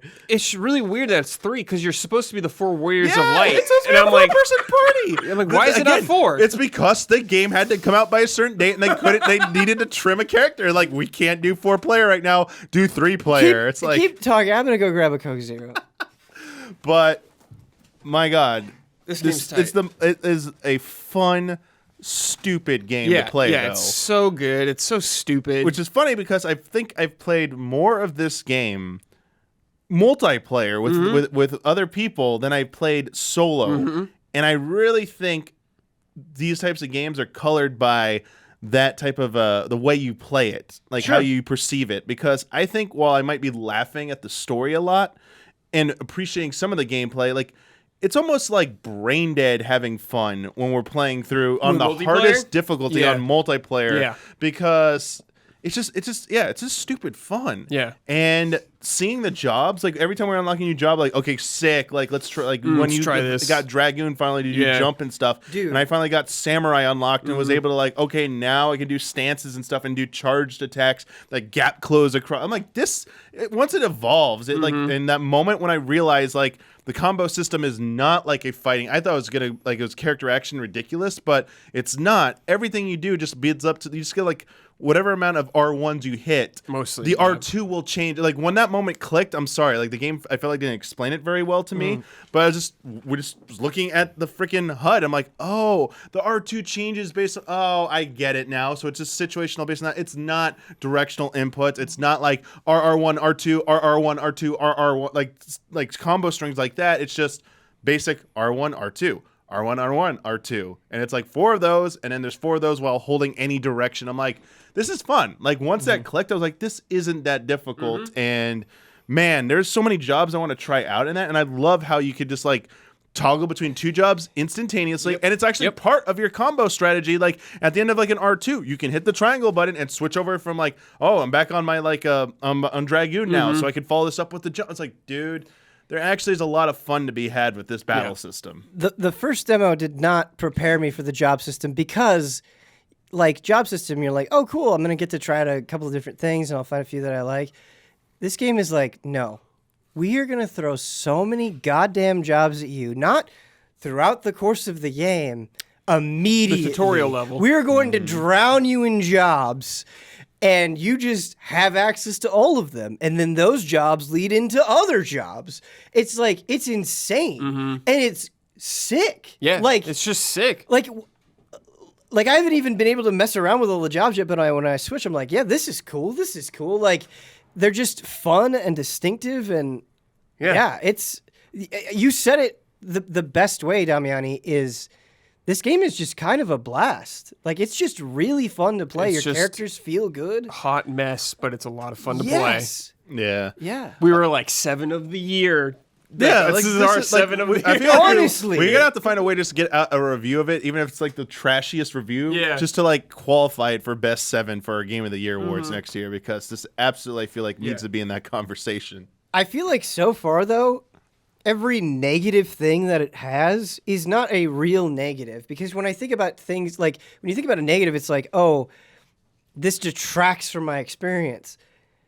The nonsense is only adding to it. You know what I mean? Like, I can't think of too many things about this game that I don't like. Like, I think the enemies are fun and interesting to fight. A few things. The game's ugly as sin. It is extremely ugly. It looks ugly. way worse than it should. Yes. I It's think like there's blurry. Yeah, I think there's too much gear. Yes. Too much. Oh, Okay. Yeah, absolutely. yeah. And Yes. this is like a personal thing, but I'm really hoping like the late game gear for specific jobs looks like more traditional versions of those jobs. Yeah. Like, I hope the Dragoon set late game looks more like what I picture as a Dragoon, not like I think a that's black fair. coat and a headband or something. Yeah, I think that's fair. I mean, Those I are think good criticisms. They might have done that for the simplicity's sake. Yeah. Is that like best gear just carries across every job? Like, Yeah, it doesn't. yeah. There's no like gear sets that are like, as far as we've seen, that like, oh, your Matter. Dragoon should be wearing these pieces of armor. Your Samurai should be wearing this. Your Paladin should be wearing this. Like, no, it's just like whatever is the best in slot. You can just like hit the equipment optimal, and it just it's like for everything. Yeah, and I'm sure that this will change later on. Yeah. But it is kind of annoying, you know, where I'm at in the game, like roughly 4 hours in, where it's like, there's no reason to not hit that auto equip. You know what I Yeah, mean? exactly. Like, Yeah. like I think it's good that it's there, but I would love to like have to put in a little bit more thought into what I'm equipping. Someone in and our you just chat don't. said you don't have to worry about that till you like beat the game. Yeah, and which that- reminded me of like Neo, Yeah. kind of like Neo is when Well, it really. who's making Yeah, Yeah, obviously it's the same people, so Yeah. it's like that matters later on. And I do feel like with Neo, it does get interesting with gear, but I just think it takes long? it's because it's just like, why even have gear if I don't need to really think about it in any meaningful way? Yeah. You know, hours into the experience. The one thing I would like to maybe we're just underutilizing it, but it seems pretty straightforward to the Beastmaster Blue Mage ability Yeah, I to like love that absorb ability. something temporarily and Yeah. like use it back. Although there was one part, and I would like to see more of that. Like, so yes, you can bring like a caster, like a black mage, or just like the mage in general. And like use a lightning ability on like the puddle on the water elemental and it'll like stun it, or any enemy will stun it. But at the same time, there's sometimes I like when there are enemies that like, oh, it will shoot lightning at you. You can absorb it no matter what you are, and then switch targets and use it on that. Like I feel like it needs a little bit more of that. Maybe some of the later bosses have that, because the system right now is like wail on stuff, then like play defense, and like it's interesting how there's a color code for the attacks. Like red's an undodgeable. Orange means you could like block it, possibly parry it, and then there's the purple, which is like the absorb. So it seems too straightforward and basic. Like, it's not gratifying just yet. Like at first it was like, oh, that's cool, but now it's like, this is really not anything special yet. Maybe I'm still in that, you know, at first phase, but I really love the absorption of enemy powers, and then I love that element of combat, because you put yourself at risk to do it, and then it's like, I'm destroying you with your own thing. This is a point that I actually wanted to touch upon, is I feel like Souls-like games are a little bit too literal in their inspiration where it's like, not only are we going to play like Dark Souls, we need to be as hard as Dark Souls. And I don't feel like Stranger of Paradise is by default that challenging of a game. It's not that it doesn't have any challenge, but I feel like it's more about a feeling of empowerment. Yeah. It's almost like, That's what it is in about. some ways it reminds me of a Musou game, much more so than it does Neo. like a Neo or it's Souls way game. easier than Neo. I feel like it's more flexible and action oriented. Yeah, because it's a Final Fantasy game. They want Right. Yeah. But I just think like because of that approach, right? Because it's not like leaning as hard into the difficulty, it's kind of like carving out this nice space that, despite all of these Souls-likes coming out over the years, like really hasn't been explored all that well. Yeah, there's a good point when you put up Musou, because like when I was saying like it felt like 360 error game, it reminds me of like things like 99 Nights or what's that stupid trashy game X-Blade or whatever, like those B-level character action light type games and like Musou light games that were just stage driven, and you had like a character or maybe an extra character fighting with you, and it was just like beat them up and stuff. And it's a power trip, but like they're just not very high budget, and they were largely throwaway. Whereas this, they're leveraging the Final Fantasy, and this is something maybe I'm slightly underwhelmed in is the paying tribute stuff. Like they do it kind of subtly. Like remember our chat was pointing out like the Final Fantasy 9 thing later or something was like one of the most obscure random things. Like someone in our chat was like a huge Final Fantasy 9 fan, and we haven't gotten to that level yet. And they're like, I'm a huge fan. I couldn't even tell you it was a Final Fantasy 9 inspired stage until I looked it up. Interesting. I wonder if I'd be able to recognize it. Yeah, because like one of the stages early on was Final Fantasy 2. I'm like, oh, this is Final Fantasy 2. Like, I mean, that's a hard one, but even a Final Fantasy 13 stage, with the music's what gives it away, but like the vibes of the stage, I'm like, this is still a little generic. It's like loose interpretations because each stage is supposed to be representation of a numbered Final Fantasy. It's not enough, and I don't know if it's like was a directive from them, like just don't go overboard with this, but to be like a celebration of like Final Fantasy, I guess I kind of was hoping for a little bit more there. I don't know, like It seems like a missed opportunity in some regards because of how stupid this game is narratively. Like they could have. This is the perfect place to try out some of that stuff, in my opinion. It is very strange, and maybe that this will come into play later on. But like on one hand, I think it works to the game's benefit because like in Final Fantasy 1, the pirate boss that you fight is a nothing character. He's literally a nothing character. But here, he has a personality, he has a way of speaking, he has. He's a character, and so I think it's neat that they can take Final Fantasy 1 and purposefully, influence, or not elaborate on is a better way of saying. Yeah, flesh them out a little. That's good because it is supposed to be a Final Fantasy 1 game first and foremost. So like getting that stuff, I think maybe I'm just not the biggest fan of Final Fantasy 1, like in its lore, but they are, I guess, in that regard, to do. There's not much there. Yeah. So you're right on that. I guess we were talking about this. I was struggling to find the words to put the words out there, but when I was talking about you on the stream, something in an alternate reality where Dissidia wasn't a fighting game, but was this. Where like you have the crossover of all the different Final Fantasy games, but it's this type of game. So your party members could be like, I got Cloud, I got Squall, and like we're playing multiplayer and we're going through like environments like this. Yeah. That seems like the more potential, like better potential for something like this. And I was kind of lamenting that as we're playing that along. Like, man, there was a really good opportunity here, and this is special. Like it's, even though it's not great, it's doing something unique. But man, like. I hope they come back to it again at some point because this feels so rushed. Yeah, I understand that, like maybe that was like the whole thing. It was just, they ran out of budget. We got to stop it. But there is a lot of potential with this type of game format, and I hope they revisit it. Yeah, this game. I want to like study this game under a microscope because it's truly. I hope people don't sleep on this game if you care about Final Fantasy because it is a beautiful mess where like. This game has to have some of the worst art direction I've seen in recent memory, where it's not that the art direction is innately terrible, but it's like you were saying, like there's so very little, and you mentioned this with the outfits, that it's like, why are you even calling this like a Final Fantasy 1 game? Like the so much of the aesthetic is so far removed from Final Fantasy 1 that it's not even like remotely evocative of that. It's like it feels like at times it's like this feels like Final Fantasy 15 instead of Final Fantasy 1, but then sometimes I feel like you'll have very overt Final Fantasy 1 references, and it's because like you have all of these incongruous elements along with him saying bullshit and putting the headphones in his head. It's just like none of this is adding up. Yeah. But in the same way, it's adding up to be this beautiful mess. Like it's so weird.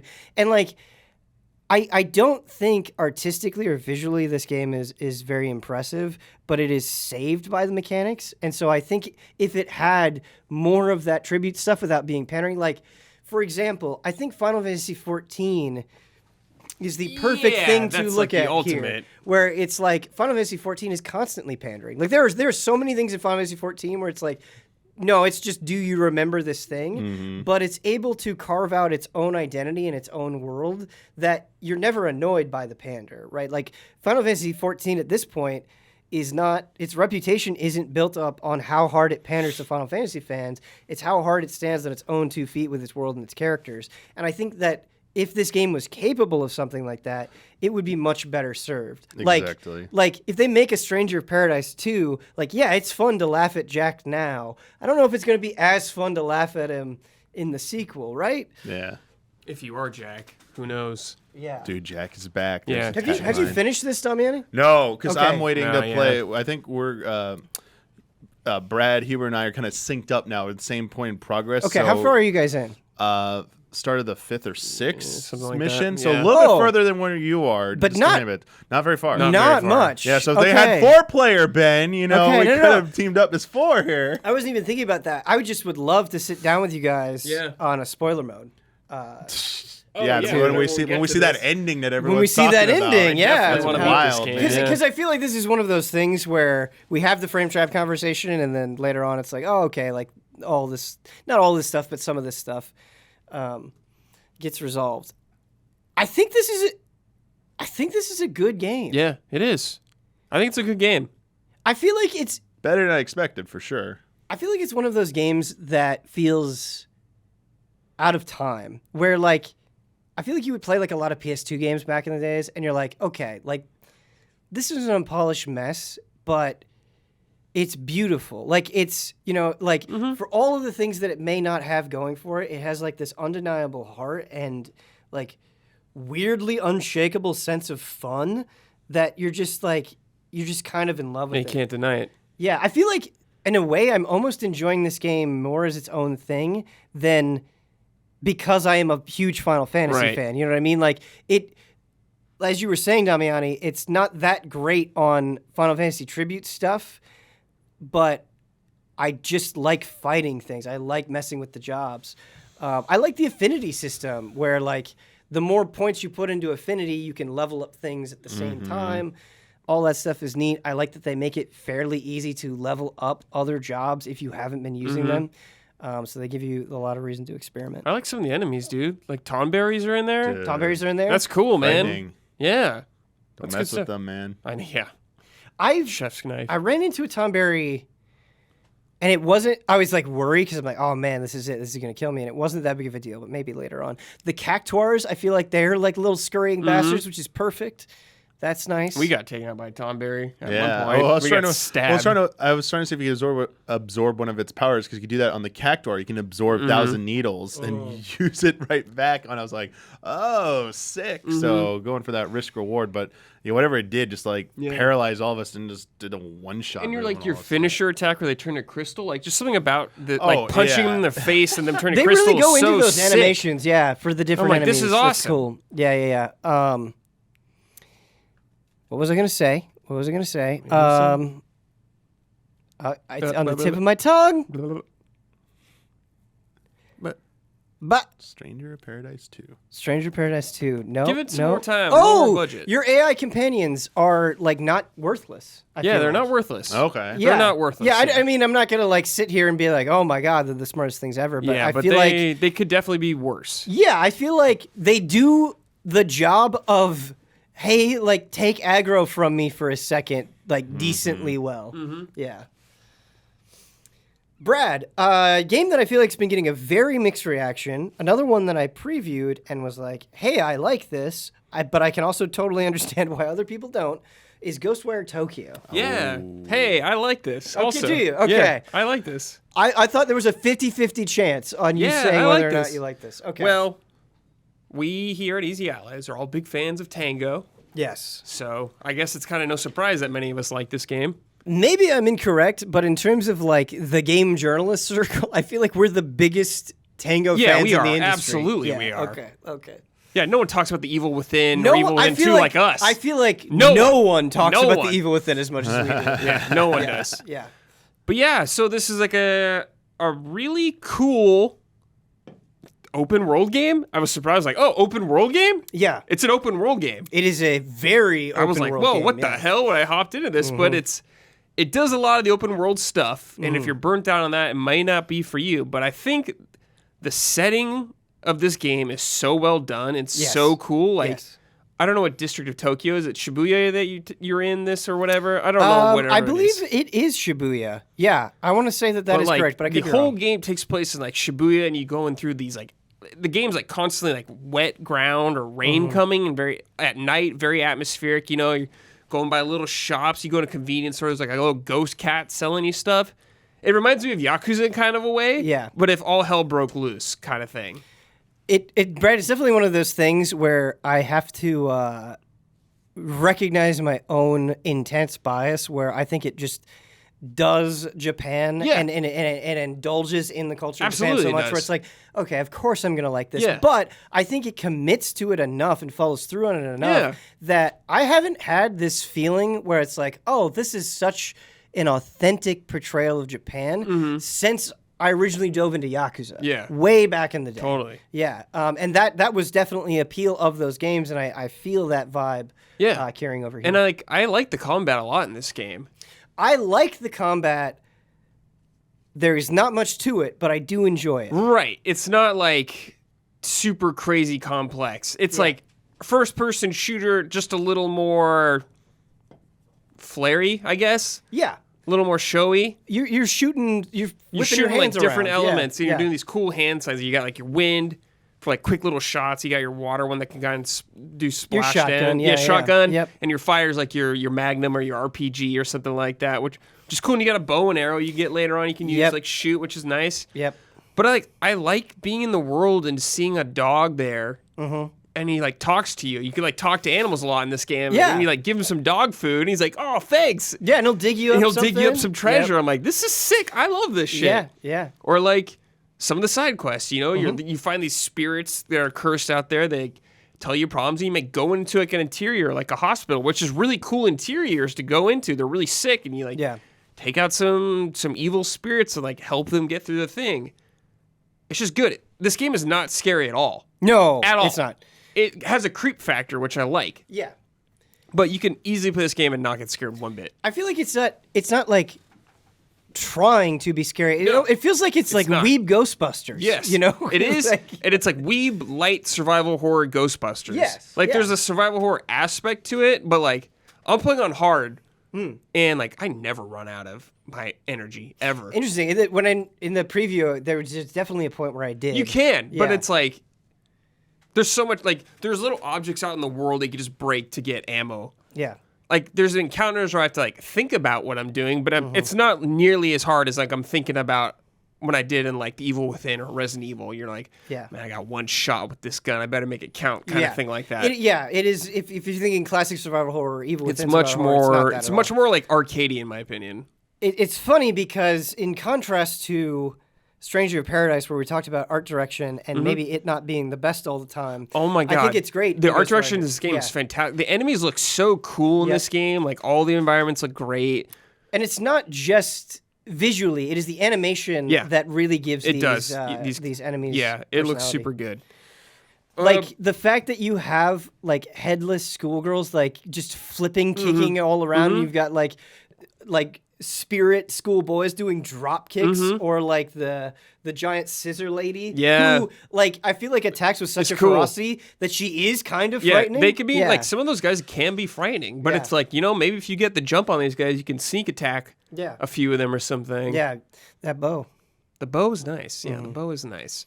What was I gonna say? I liked something about this. Something that really caught me off guard is the verticality of this game and the Tengu, where you're like, yeah, like it's dude, fun just shooting up in the air and exploring. it's really the tops fun of doing these that. buildings. But dude, the Tengus, I wish I could mute them because they're so annoying. Sometimes yeah. they're like, Yeah, it is kind of constant. For like sure. I'm just in the zone on the street right now, just getting immersed. Like, Yeah. and I looked in the options, like, oh god, guys, shut this thing up. Yeah. No, that's a great point. I actually think you're kind of tapping into the lesser sides of Ghostwire Tokyo, where, like, I think it has good ideas, but sometimes it's just a little bit too much. And I felt this during the preview, where I was like, man, I'm enjoying these side quests, but did you have to give me this many in just chapter 2? Yeah, it's like, boom, boom, I was like, boom, boom. I don't remember how many it was, but it's like, I feel like you gave me a dozen side quests, like, just here. Or, like, it's fun going and collecting the spirits in the paper. Like, Yeah. it's a cool activity. You do that but a lot, though. It's You just do it a everywhere lot. all the time. Yeah. You're like, oh, I'm full. I better go It cash in. Oh, I'm definitely is full. guilty of like a lot of things on the map. Yeah. You do, you find like some objects out there for like these little cats, like side quests for cats, and you give them these items. And like, there's a lot of those to find out there, a lot of those spirits to find out there.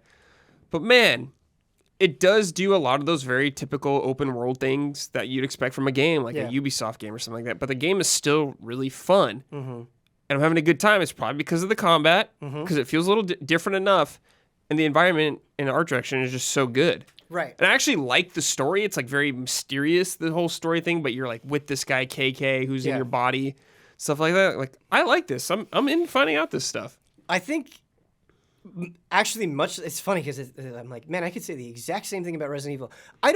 Hear me out, okay? Let me finish the complete thought. Yeah. I don't think Resident Evil has great characters. Sure. But I love them, right? So it manages to do this thing where I don't think these characters are necessarily remarkable on their own, but they have something about them. They have so much personality. They have some charisma about them. Yeah, where you despite just maybe can't not help but love always having tremendous depth, they're they're so immensely likable. Like, think about Leon Kennedy in Resident Evil 4. He's wonderful. I love him. He says the stupidest bullshit. Yeah. I don't know how you could play through that game and not have some affection towards it, but there's not that much to his character. Yeah. I think Tango is the exact same way. I don't think the characters in Evil Within are great. I love them. Yeah. I could say the same about Ghostwire Tokyo. sure. Now, did you play the prologue? I played the visual novel. Yeah. Because I really think that helps endear you to the characters more than I it don't does on know its own. if I finished it all. Like, I played it and it like ended, and I felt like it seemed to end weird. I don't know if I messed something Interesting. up during it. It didn't feel as like conclusive. That can happen. I feel like there are like Okay. you made the wrong decision, so now it's over, but you may not have seen the whole story. Okay. Okay. I was like, this feels We can kind talk of about it, loose yeah. about it, but Yeah.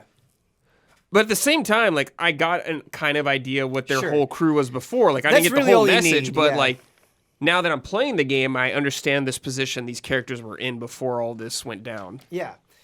Because like KK is just a classic Shinji Mikami gruff old man character. Yeah, he's Sebastian. Or middle-aged, yeah. He's Sebastian. But you're like, God damn it, I love you again. You know, Yeah, like he I just love you. yeah, yeah. You're just so cool. Yeah, Yeah, absolutely. same shit I've been playing forever, but I'm cool with it. Man, But yeah, I really got like this so game. much shit to play. I like this game a lot. It's a lot of fun. Yeah, it is. It's one of those games, right? Like, there is no way Ghostwire Tokyo is going to be in our top 10 games of 2022. Maybe personal. Maybe We'll see. But you're touching on it, though. Yeah, You're maybe touching on what I'm going to personal. get at. Where it's just like, I could sit here and talk all day about Elden Ring. It's an amazing Mm-hmm. game, blah, blah, blah. We all know that.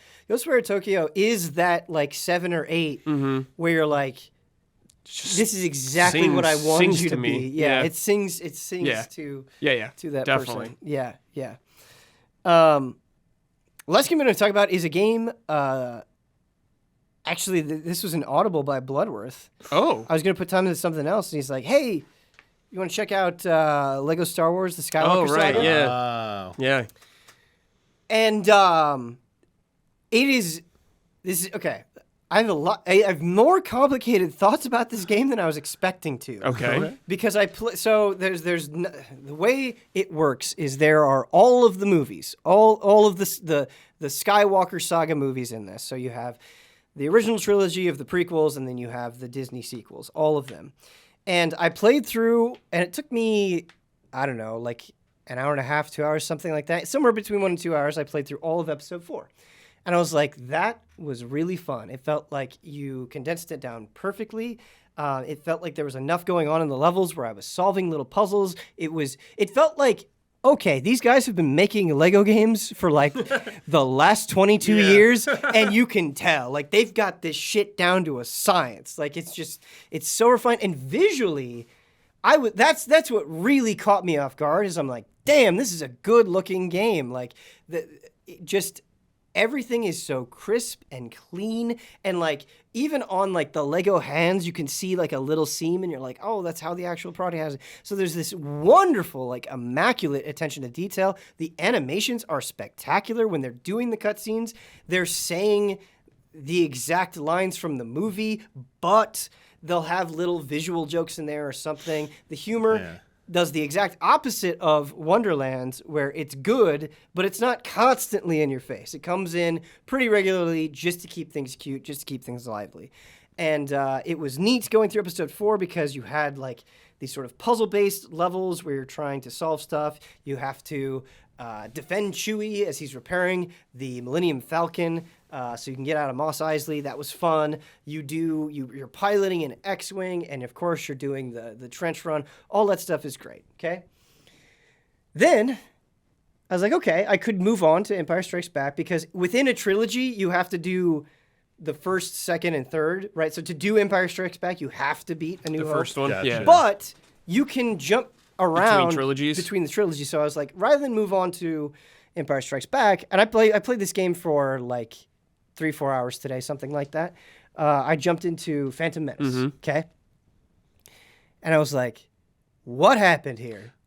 Like visually and the humor and all of that stuff, it was still there, but I was going through multiple missions, and I'm like, I feel like that lasted 2 minutes and I did nothing. Oh. And I was like, it was fine, but it felt so rushed and so simplistic that, like, it's like, just slow down. I felt like I was like 30 minutes in, and I was like, I've been burned through so much of the movie. And this is aided by the fact that in between levels, they kind of have this open world structure where you can explore, you can do side missions, you can get extra bricks, which you can use for upgrades. And I think the upgrade system is really cool, because not only do you have like general upgrades, but if you're just free roaming and doing side missions, you can pick your team up of anybody. So it's like, oh, of course, I'm going to put the Mandalorian on my team. He's got Grogu with him. And like you can do upgrades by category. So let's say you want to level up your bounty hunters, you want to level up your protocol droids, so on and so forth. So I think that that's a neat system.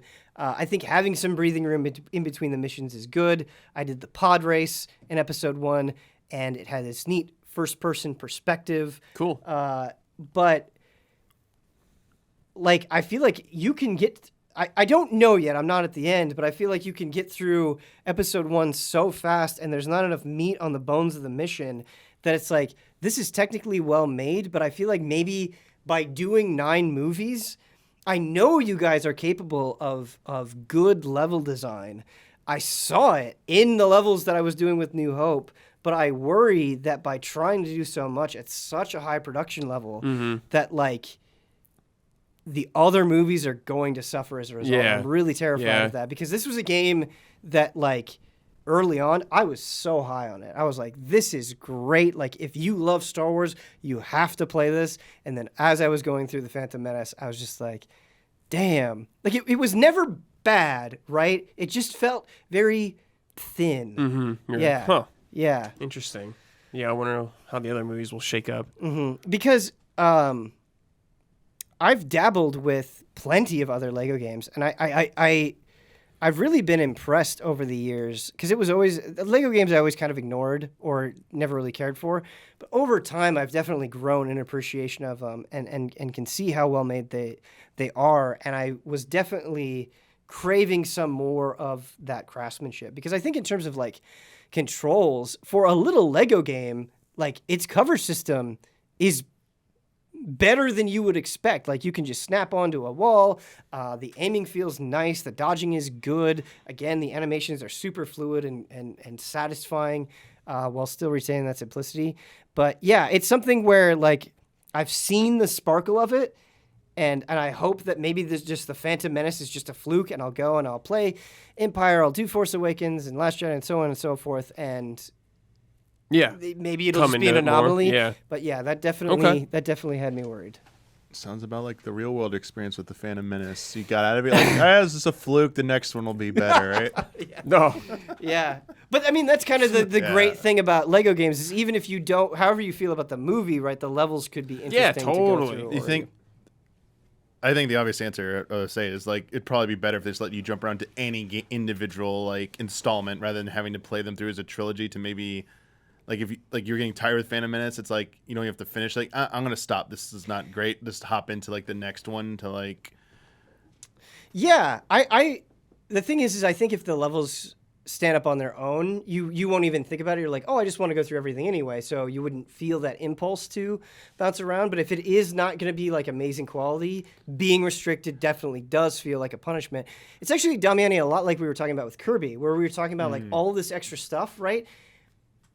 I feel like in Kirby, even though I didn't ignore the collectibles, I feel like the main path is satisfying enough on its own that you would be fine if you just did that. In Star Wars, there's tons of things you can collect. You can get True Jedi on every level. You can go after all these bricks. You can do all these side objectives. And that's all well and good, and that should all be there. That's fundamental to, I think, these Lego games' philosophy. But, like, on some level, the basic mission, the actual task at hand, has to feel somewhat creative or satisfying or involved. Okay. That's a good thing to have. I also think maybe it could just be like they were just, as you said, like maybe they just couldn't, it was too ambitious. Yeah. And someone just always said, get the main trilogy correct, like make that the best, the standout, because don't want to invite that type of criticism.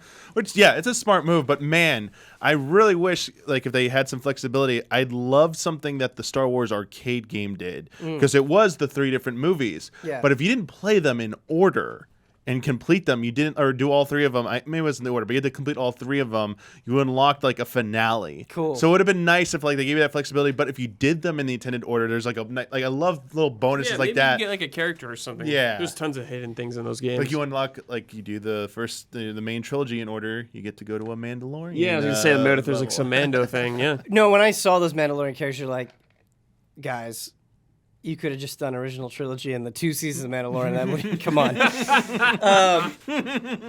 But all that aside, I have to say, for a lot of the major characters, it's not the original voice actors. Oh, yeah. And some of them are better than others. But I have to give, whoever the fuck is doing Han Solo is crushing it. Wow. Wow. He's a hard guy to imitate. I cannot believe how well they're doing. Like, I think, like, the guy who's playing Luke, I think he's doing a fine job, but you're like, yeah, that's not Mark Luke, Hamill. Yeah.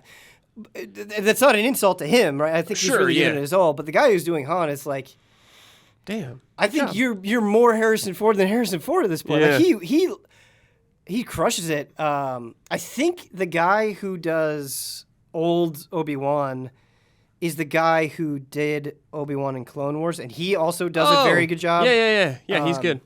But yeah, who's ever doing Han Solo is crushing it. Cool. Don't know who it is. This is pure speculation on my part. Know that going into this comment, this could be total bullshit. I feel like more so than any game I could point to in recent memory, I can see COVID work from home affecting that. Like I can see it in the way these levels are coming together and how quick everything feels.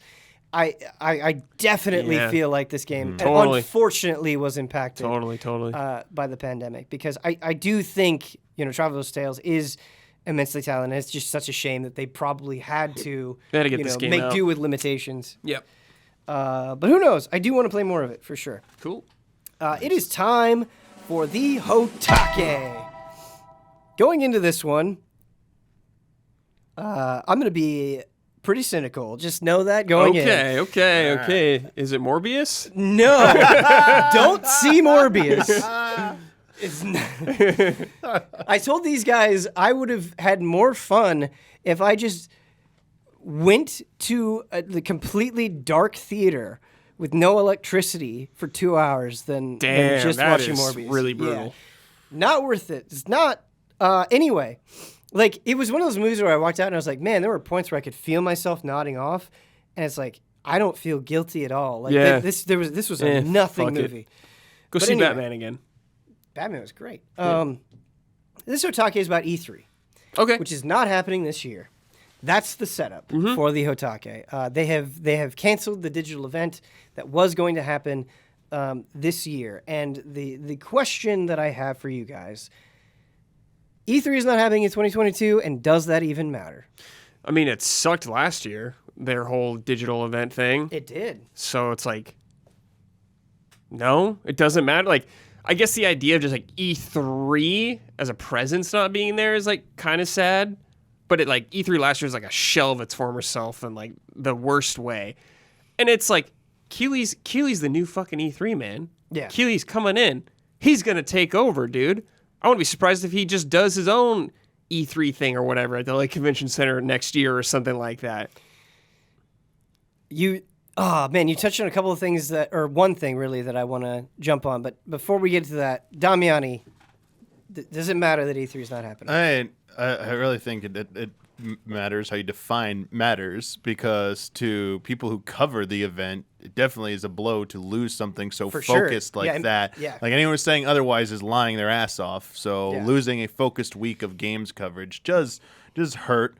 There are a lot of people that only care about Easy Allies at E3. Like that's just true. That's just true. So like it's just like just to point out that it's not everyone is unaffected by it, but at the same time, publishers probably doesn't really matter to a lot of them. They're like, oh, well, we didn't really like working with them anyway, so there are other avenues to pursue. Doing our own event, working with other people, like you said, working with Keely could be something like that. So I think it matters a little bit less to publishers.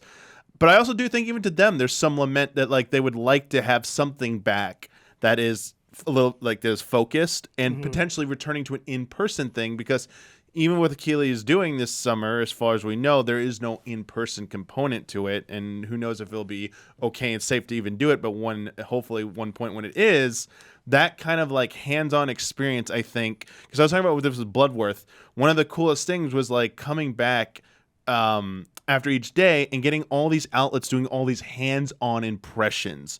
Like it was just like like a slew of previews that were coming out like every single day. Yeah. And it was nice to like see that, and you don't really get that anymore. Like there are preview events, but it feels like there's going to be more control given to publishers now, because they're definitely going to have, because when it's their own event, they have more time to make sure you're playing it the way they want. Whereas at E3, it's like there might just be something random over here that like this publisher would never do an event. They're just there. It's helping them out, and I get to check out this cool game. I get to come back and tell you about this cool game that like no one's even heard of this. Like those hidden gems. So yeah, I don't need to keep going on, but like I think it's like there is something that matters here that's going to be lost if it permanently goes away.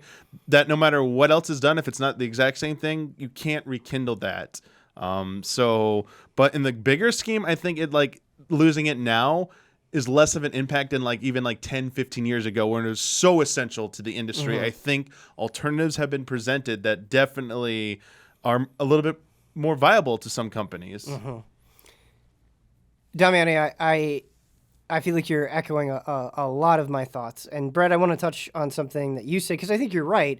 I do think Keely has kind of the Game Awards have only really grown, I feel like, in terms of significance, or at least like industry awareness of it, and it feels like they're getting bigger and bigger. And I have a lot of respect for Keely, I genuinely do, and I think the Game Awards is a good show that's gotten better over time.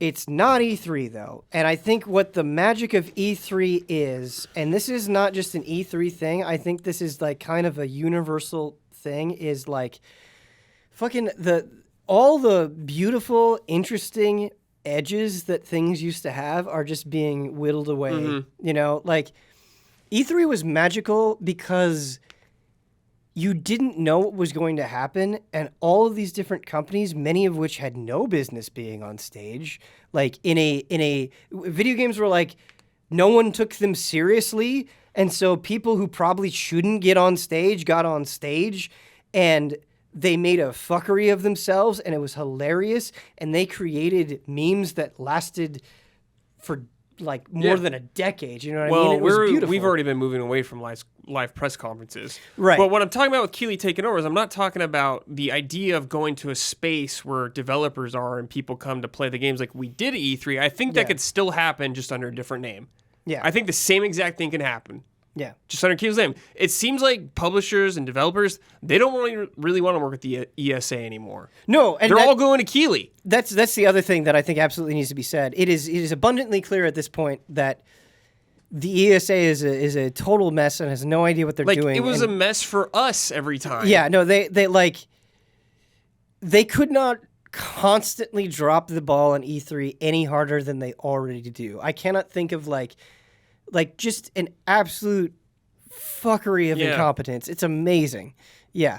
No, but what I mean about E3, and this gets into a point of a larger rant, and Damiani, you kind of touched on it, where like E3, every E3 I would just go to the Xseed booth to see what weird, horny games that they had, right? And then we would come back and we would talk about it, and we would put our own spin on it. And like, it's just a beautiful mess. Like you'd go and you'd see things, and like, you just have stories to tell, right? Yeah. Like, think about Huber's like Yakuza E3 story, right? Like that's something that had personality. That's something that had individuality to it. And it's not that I think the Game Awards are bad. I don't. I think they're great. I think Nintendo Directs are great. I think State of Plays are great. I think Xbox stuff is fun. I'm always going to watch that stuff. I'm always going to do it. But I feel like with these super controlled messages that are micro-focused, and everybody kind of gets to cut out their own space. They don't have to compete with everybody else. You know, like it's so clean, and you're rubbing off that edge a little bit, right? Like it like technically gets better, but it's way less fun. Yes, but I still think you can have that element of walking up to the Xseed booth or something like that. Like I think that could still happen. Yeah, and maybe I just am being overly cynical about it, but I feel like I had this point really hammered home to me because I've been falling behind now, but I got into this comic book kick, and I was downloading like manga and comic books on my iPad, and I was like, oh, this is so convenient.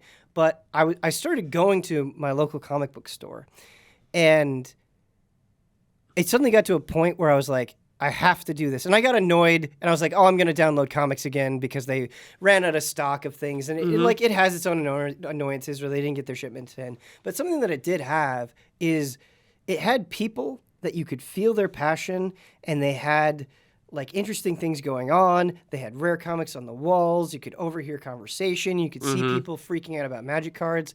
And it's like, I don't get any of that when I just go to Kindle and I download it, and like it's super convenient and it's awesome, and the comic is still just as good as it is, but like all of the culture is just gone. It's just sucked away, and I feel like we're like, this is not just like a video game thing. I think we're at this point of like ultra convenience where like technically it's making things better, but like there's nothing has personality more. Like you just download everything that you need in a human.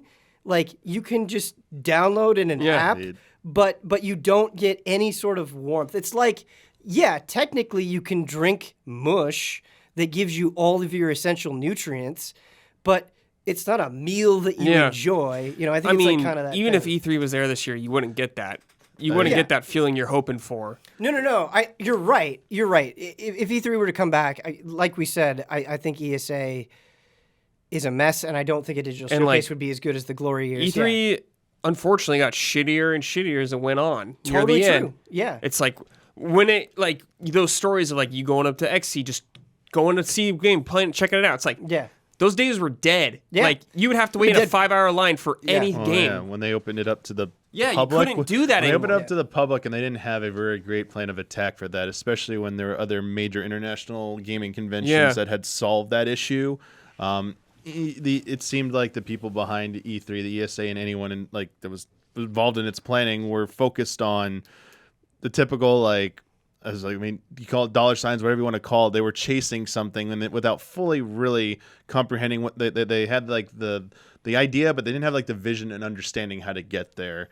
And it felt like they just wanted to get there as fast as they could to take advantage of the situation, and it was kind of all downhill from there. So if they were ever to come back, I'm not even sure what it would be, but I mean, there definitely is something to having something similar come back someday, because was it a recent article? I think it was it Patrick Klepek who just wrote the article about E3 and how I saw an excerpt snippet from it retweeted out. It was Dan Reichert who did it, who retweeted it, I believe, that said E3 was the you made it moment when you covered it in the industry. That's exactly how Absolutely. it was the most perfect way to phrase it. Yeah. It was this we're talking about Stranger Paradise. It was this beautiful mess of chaos, but to be there and actually be there in official capacity was your street cred. You are in this industry. You actually work here. And it's why so many people wanted to go there. Regardless, it was because they felt like it was something you could tell everyone, hey, man, I went to E3 and here's my badge and stuff. It's oh, man, you just flash on the internet, you're somebody now. And that kind of time is gone away. Yeah. I feel bad that some people might never get to experience won't. that. Yeah. But I think once you work long enough, that magic transforms into you want convenience when you cover E3, and when they opened it up to the public, some of that convenience was sacrificed for our jobs. It was not as easy for you to stroll up to Xseed booth without an appointment. Right. When any other year, it's what the hell? This sucks. Who cares if these other people are here to get free shit from your booth or stuff, or they'll play it, but they're never going to tell anyone about it. It seemed to that was the mess where I'm they don't really understand it. And your thing was so right. About not just games or technology, ever since industrialization began, the sacrifice of humanity in the name of efficiency. People favor convenience, but you gotta sacrifice that love and care that you put into a product. And this is what happened with with E3, with the digital press conferences. They're more efficient for the people who make them. They might be more efficient for people who consume them, but at the same time, even Nintendo in-person conferences had a little bit of magic. Of course, yeah. Koizumi dressed up like a fucking cat. Yeah. And you're it's 6 a.m. Yeah. And I feel like I'm going insane, and I don't want to laugh at this man. He's a genius, but he looks so dumb in a beautiful way. Yes. Yeah. Yes. Yeah. I definitely think the big event at a convention center, can return. But I don't necessarily know about press conferences in the old way of in a room with a live crowd. It's just, you said it, Tommy, and I really think you hit the nail on the head. Right now, E3 or however you want to describe all of these showcases, it's 100% product, 0% community. And I think what made E3 special is it was 60% product, 40% community. It felt like really the only people that watched E3 were really into games, right? And you would have things like Giant Bomb would get all these developers on late night parties, and they'd all get drunk and talk about things. E3 really was not just about the games. It was a time for an industry to come together and celebrate and really share that passion with each other. And I think in the sake of convenience, because convenience is so good, I'm not sitting here being oh man, all technology is bad, or I don't want things to move forward. No, I love convenience. I make sacrifices all the time for convenience, but I sometimes feel like we give into that convenience so quickly that we lose so much in the process. A perfect example of this, and I absolutely believe this was 100% true. This is not an old man yelling at the clouds. I think this is factually correct. The death of arcades was a strictly bad thing. Arcades were awesome, and if you've never experienced it and you never got to experience it growing up, because luckily in California, we can go to round one, and it's still sick. It's not was sick in 1999. If you can go to an arcade with your friends and like play these crazy light gun games with all these lights and sound. It's like a physical gaming experience that you just can't get on your couch or on your monitor or with your keyboard. Like it's strictly good. Fighting games are strictly better in person. They just are. And so like, I don't know. Sometimes I so many little things just die. Yep, they get lost. You know, like instruction manuals were strictly awesome, you know, and they're just gone. And it's just like E3 is something that meant so much to me, and I feel like it's already gone. Yeah. It's not like is dying. Yeah, it's gone. Is dead. Yeah. And I think It's like sad, man. We all loved E3. we all of these. Yeah, it's totally not just me, but Yeah. it's just like I don't know. It's just It sucks, man. Yeah, It was so cool, like talking to developers there. Like you would Yeah. never get the chance to ever talk to or something like that. Just learn about Totally. their game from like Yes. a more one-on-one Human level. Yeah, human Yeah, level. Yeah, yeah. exactly. Yeah. Shit, well, that's gone. now the Now cycle, they're gonna want you to just to play their game on Parsec or some shit. Yeah, And you're that's like, it. damn. It's 100% product. The cycle is, okay, let's speculate what's going to happen. Let's watch what did happen, and then let's comment on it, and then you'll forget all of it by the next day, you know? And it's just like, I think all that stuff is fine. Like, that stuff is fun. I like reacting to exciting announcements. But I think, like, the real sustenance are the things in between. You know what I mean? Like I love the fact that I get to do this with you guys, or that, like, every time I'm in the studio, I hear Hubert talking about Shredder's Revenge. You know what I mean? Like, no one else, I could work with 100 people and no one would talk about Shredder's Revenge every single time they're together with people. But the fact that Hubert does it makes it special. Yeah. It's those kind of moments Yeah, that you I need. desperately want those moments again. Those live person events, man. They were so sick. Hopefully they'll come back. But This is such a first world problem, but playing games over Parsec for preview is the shittiest Yeah. fucking thing in the world. I do believe the ESA said they'd come back next year, or planning to. Who knows if it'll actually happen? But The thing is like if you're any gaming company of any relevance or power, you don't need You don't E3. need E3 anymore. It's been proven time and time and time and time again. yeah, you don't. Imagine having control over something as special and as beloved as E3 and just letting it die on the vine the Yeah. way that the ESA has. Yeah, I'm pissed off, man. yeah. I mean, I loved E3, despite all the qualms I had with it at times. Yeah. It's fucking awesome every time. I hope Keeley recognizes this. Yeah. And because, you know, Keeley's had some great moments on his award show. You know, you have the touching like Kojima moment, or you have the fuck the Oscars moment. I hope he recognizes That like live. how essential Yeah, that I is, think yeah. he's been in the industry for so long. Oh, yeah, you know? yeah. No, tons of respect. So I think he like kind of has an idea. Yeah. Like, no way is it going to be like this year, but maybe next year they could do something if they want to. Yeah, I think just, man, when I see like those blatant ads during the Game Awards, it just Yeah, like, to it me, ruins that it does, personalization. but yeah. it's an award show to me, and not. Right. Yeah, I don't know.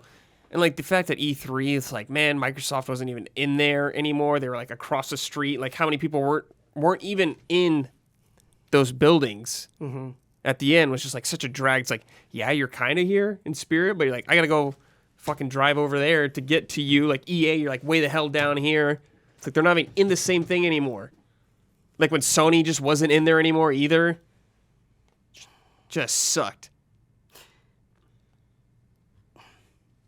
I wish everybody that loved video games, I genuinely wish that everybody could experience like Yeah, a great E3. a great E3. Yeah, great E3. Yeah. It It's feeds something. your soul. Yeah, it's so nice. On this like convenience thing and like this bizarre everything is an app. Like my apartment complex was like, "Hey, we're going to change out your locks." So now It's an app? it's an app. So now when I to literally unlock my door, Oh, I pull out my phone, I hit the app, and I go unlock. And it's like, it works, it's fine, but I didn't need Yeah, this. like, why can't I just still use my key? what? It was it's just like the perfect example of what I'm talking about. It's just like, what are we doing? Yeah. I don't know, man. It's not like maybe it's like a fraction of seconds more convenient. Maybe. But it just feels like a problem that didn't need to be solved. Okay. Fuck! Yeah. Give me Metal Slug and let me die. All right. Our first email comes in from Danny. It says, love and respect, allies. I love my HDR OLED TV. I've never seen inkier blacks. However, I find that many games with HDR features seem to make the game so dark at times it looks unplayable. Has this been your experience? Are there any games out there that kill it when it comes to HDR? Are developers just phoning it in and ticking that checkbox? HDR. I unfortunately don't have much experience with it. I don't My have monitors an OLED. have supposedly have HDR, but every time I turn it on, it doesn't really work correctly, at least when I'm streaming, so I have to turn it off. So haven't really gotten to enjoy the benefits of HDR just yet. Yeah, I wanted to ask this question because there are times where I will notice, so the only way that I can experience HDR is one HDMI slot on my 4K TV. Like my gaming monitor doesn't support HDR. Yeah, same. And a couple of times I played Elden Ring with HDR on that TV, and it's a dramatic difference. Like you can really tell. But I think my experience with HDR is just so inconsistent where there are times where I'm like, wow, I do notice a huge difference. I do notice that it's on, but I feel like I either forget about it or I just am playing on something that doesn't support HDR. And so there are plenty of times where it's like maybe the implementation isn't that good and I can't tell. But I'm glad this email came in because there have been enough times where I'm like, I've been really impressed with it that I should make more of a considered effort to. Yeah, I think Horizon Forbidden West had pretty good HDR from what I remember. Nice. Just like good lighting and everything. Yeah. That makes sense. That game is just so... Yeah. Technically great. All right. Next email comes in, and this is going to be a much longer one, from Orange Lightning. What a name. Really love this question. Hey, Ben and fellow guests. Recently, I've been getting into the Monster Hunter franchise. It's a series I've been aware of ever since the PS2 days, but I've never taken the time to try it for myself until now. I started off by playing through and enjoying the first two Monster Hunter Stories games. However, once I completed them both, I thought it was about time to try the mainline entries, starting with Monster Hunter Rise. Well, I did play the first game on PSP until my hands started to cramp up. Shortly after fighting a couple of monsters, I began to wonder why I let the franchise slip past me all these years. The gameplay is so exhilarating when trying to time your attacks in between strikes from these mythical creatures. The highlight of my playthrough was taking on my first ever Rathalos, the iconic dragon from the series. I encountered it in a dark, ominous lava cave, its wings spread out wide and its head down low, staring straight at me with menacing white eyes as I naively rode towards it on my Palamute with dual blades in hand. The fight begins and chaos ensues, and I try my best to defeat the beast while it takes little effort in batting me off to one side. Struggling to stay in the fight, I think to myself, this can't possibly get any worse. Only for a Magnamalo, the poster boy for Monster Hunter Rise, to join in on the fight. As I run around the level in a mild panic and watch these two Goliaths fight over the top of me, I see an opportunity to ride the Rathalos and gain control of this amazing dragon. After laying down multiple attacks and ending the encounter, breathing heavy fire onto the Magnamalo, I thought to myself, wow, this has got to be one of the best in-game encounters I've ever experienced. This got me wondering, what in-game encounters have got you excited when experiencing them for the first time? I mean, definitely Monster Hunter like World. When I saw those monsters fighting, I was like, "Whoa! Yeah, this is still sick." cool. Yeah, it's still cool to this day. I have a weird one. This is the one that first came into mind, and I think it very much has to do with me being a child. Because I think like all of the JRPG tropes hadn't been embedded into me yet. I was experiencing them relatively fresh. But I remember how fucking thrilled I was the first time I fought Cypher in Final Fantasy VIII. Because they do a really good job in that game of building up the rivalry between them, but your fellow schoolmates. And so by the time he's controlled by this like beautiful and mysterious sorceress, and you like go through that whole like, it's after the parade, right? You go through like the whole parade, and then you finally like face out down with him, and like you really have to. Finally like you're on different sides. I was like thrilled. You know, that classic anime JRPG sort of brotherly rivalry I was so excited about. Man, the simple one was just because I hadn't really played a lot of Resident Evil before Resident Evil 4. So the village part, the first chainsaw showing up, like I'd never had anything in the game, I think up to that point that so aggressively was after me. And of course, I don't know. First Resident Evil game, first time playing a game of this type where it had just evolved like their third person shooting. And so, like, I'm still dealing with wrapping my head around that, and this enemy just, like, relentlessly not stopping, trying to chop your head off, and I'm like... That's a great answer. And, like, you shoot at it, and it's like, it doesn't stop. I'm like, wait, why aren't you stopping? I'm shooting you. Like, everything else reacts in it, but, like, you gotta unload, because you had the weakest gun at the time, you gotta unload a lot into it to make it, like, stop in its tracks. I didn't get the shotgun. And you didn't even know how to properly use the guns at that point. That time, I'm like, I'm still learning how to aim. I'm like, okay, I aim a little bit. I'm like, okay, cool. I can't run and shoot, but all right, I can stop and aim. Like, just getting used to that. It was just so tense, and, like, I remember thinking that first village part when I first played it was like impossible. I'm like, how am I supposed to beat this? I died so many times the first time I tried it. Yeah. From like spectacle point of view, though, another Final Fantasy one, just because it was so like insanely out there. It wasn't like the best boss fight, but the final Seymour fight in Final Fantasy X with those giant color wheels with all the elements just like spinning around, and there's like loony music playing at the same time, and I'm just like, what is this? It's like. You know what you made me think of, Damiani? What? The when you fight Anima. That fight was fucking sick, yeah. Seeing that it has like a thing under it too, and it's like, oh man, these designs are like really, really, really awesome. Go ahead, Brad. I was just say Resident Evil 3 Nemesis the first time back on PS1, because I never really encountered an enemy in a game like that that would continuously stalk me throughout the game. Really freaked me out. Yeah.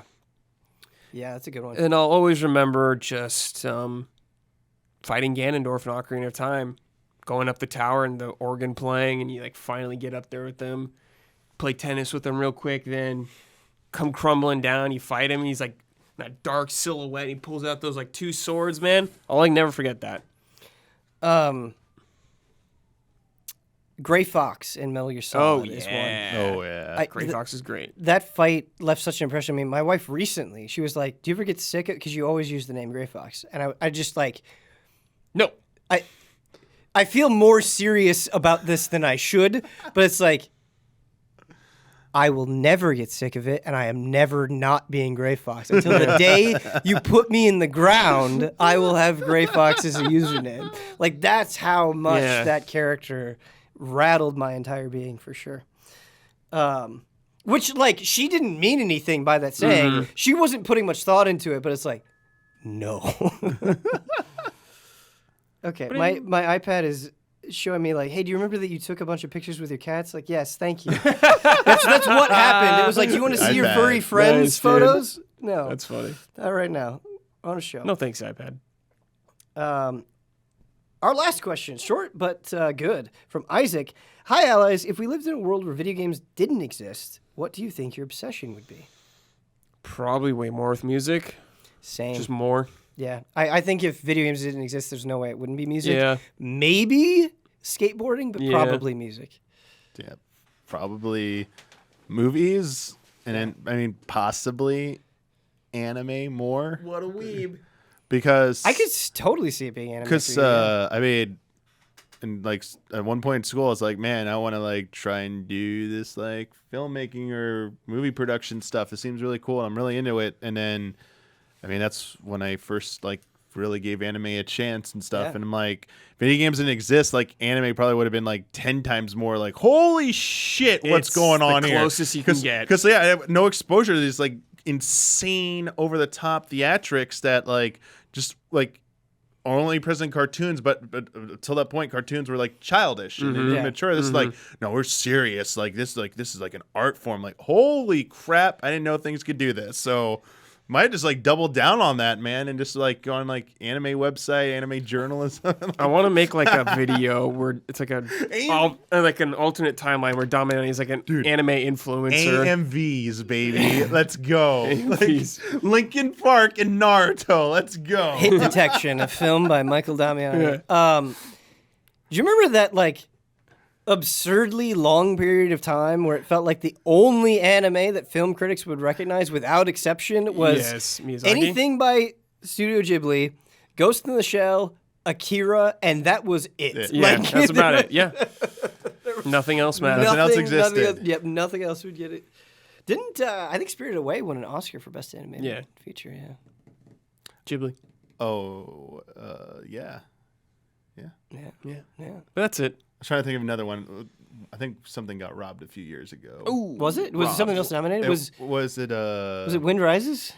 Should have been. Naruto Was it the movie? one of Hosoda's films? I think might have been.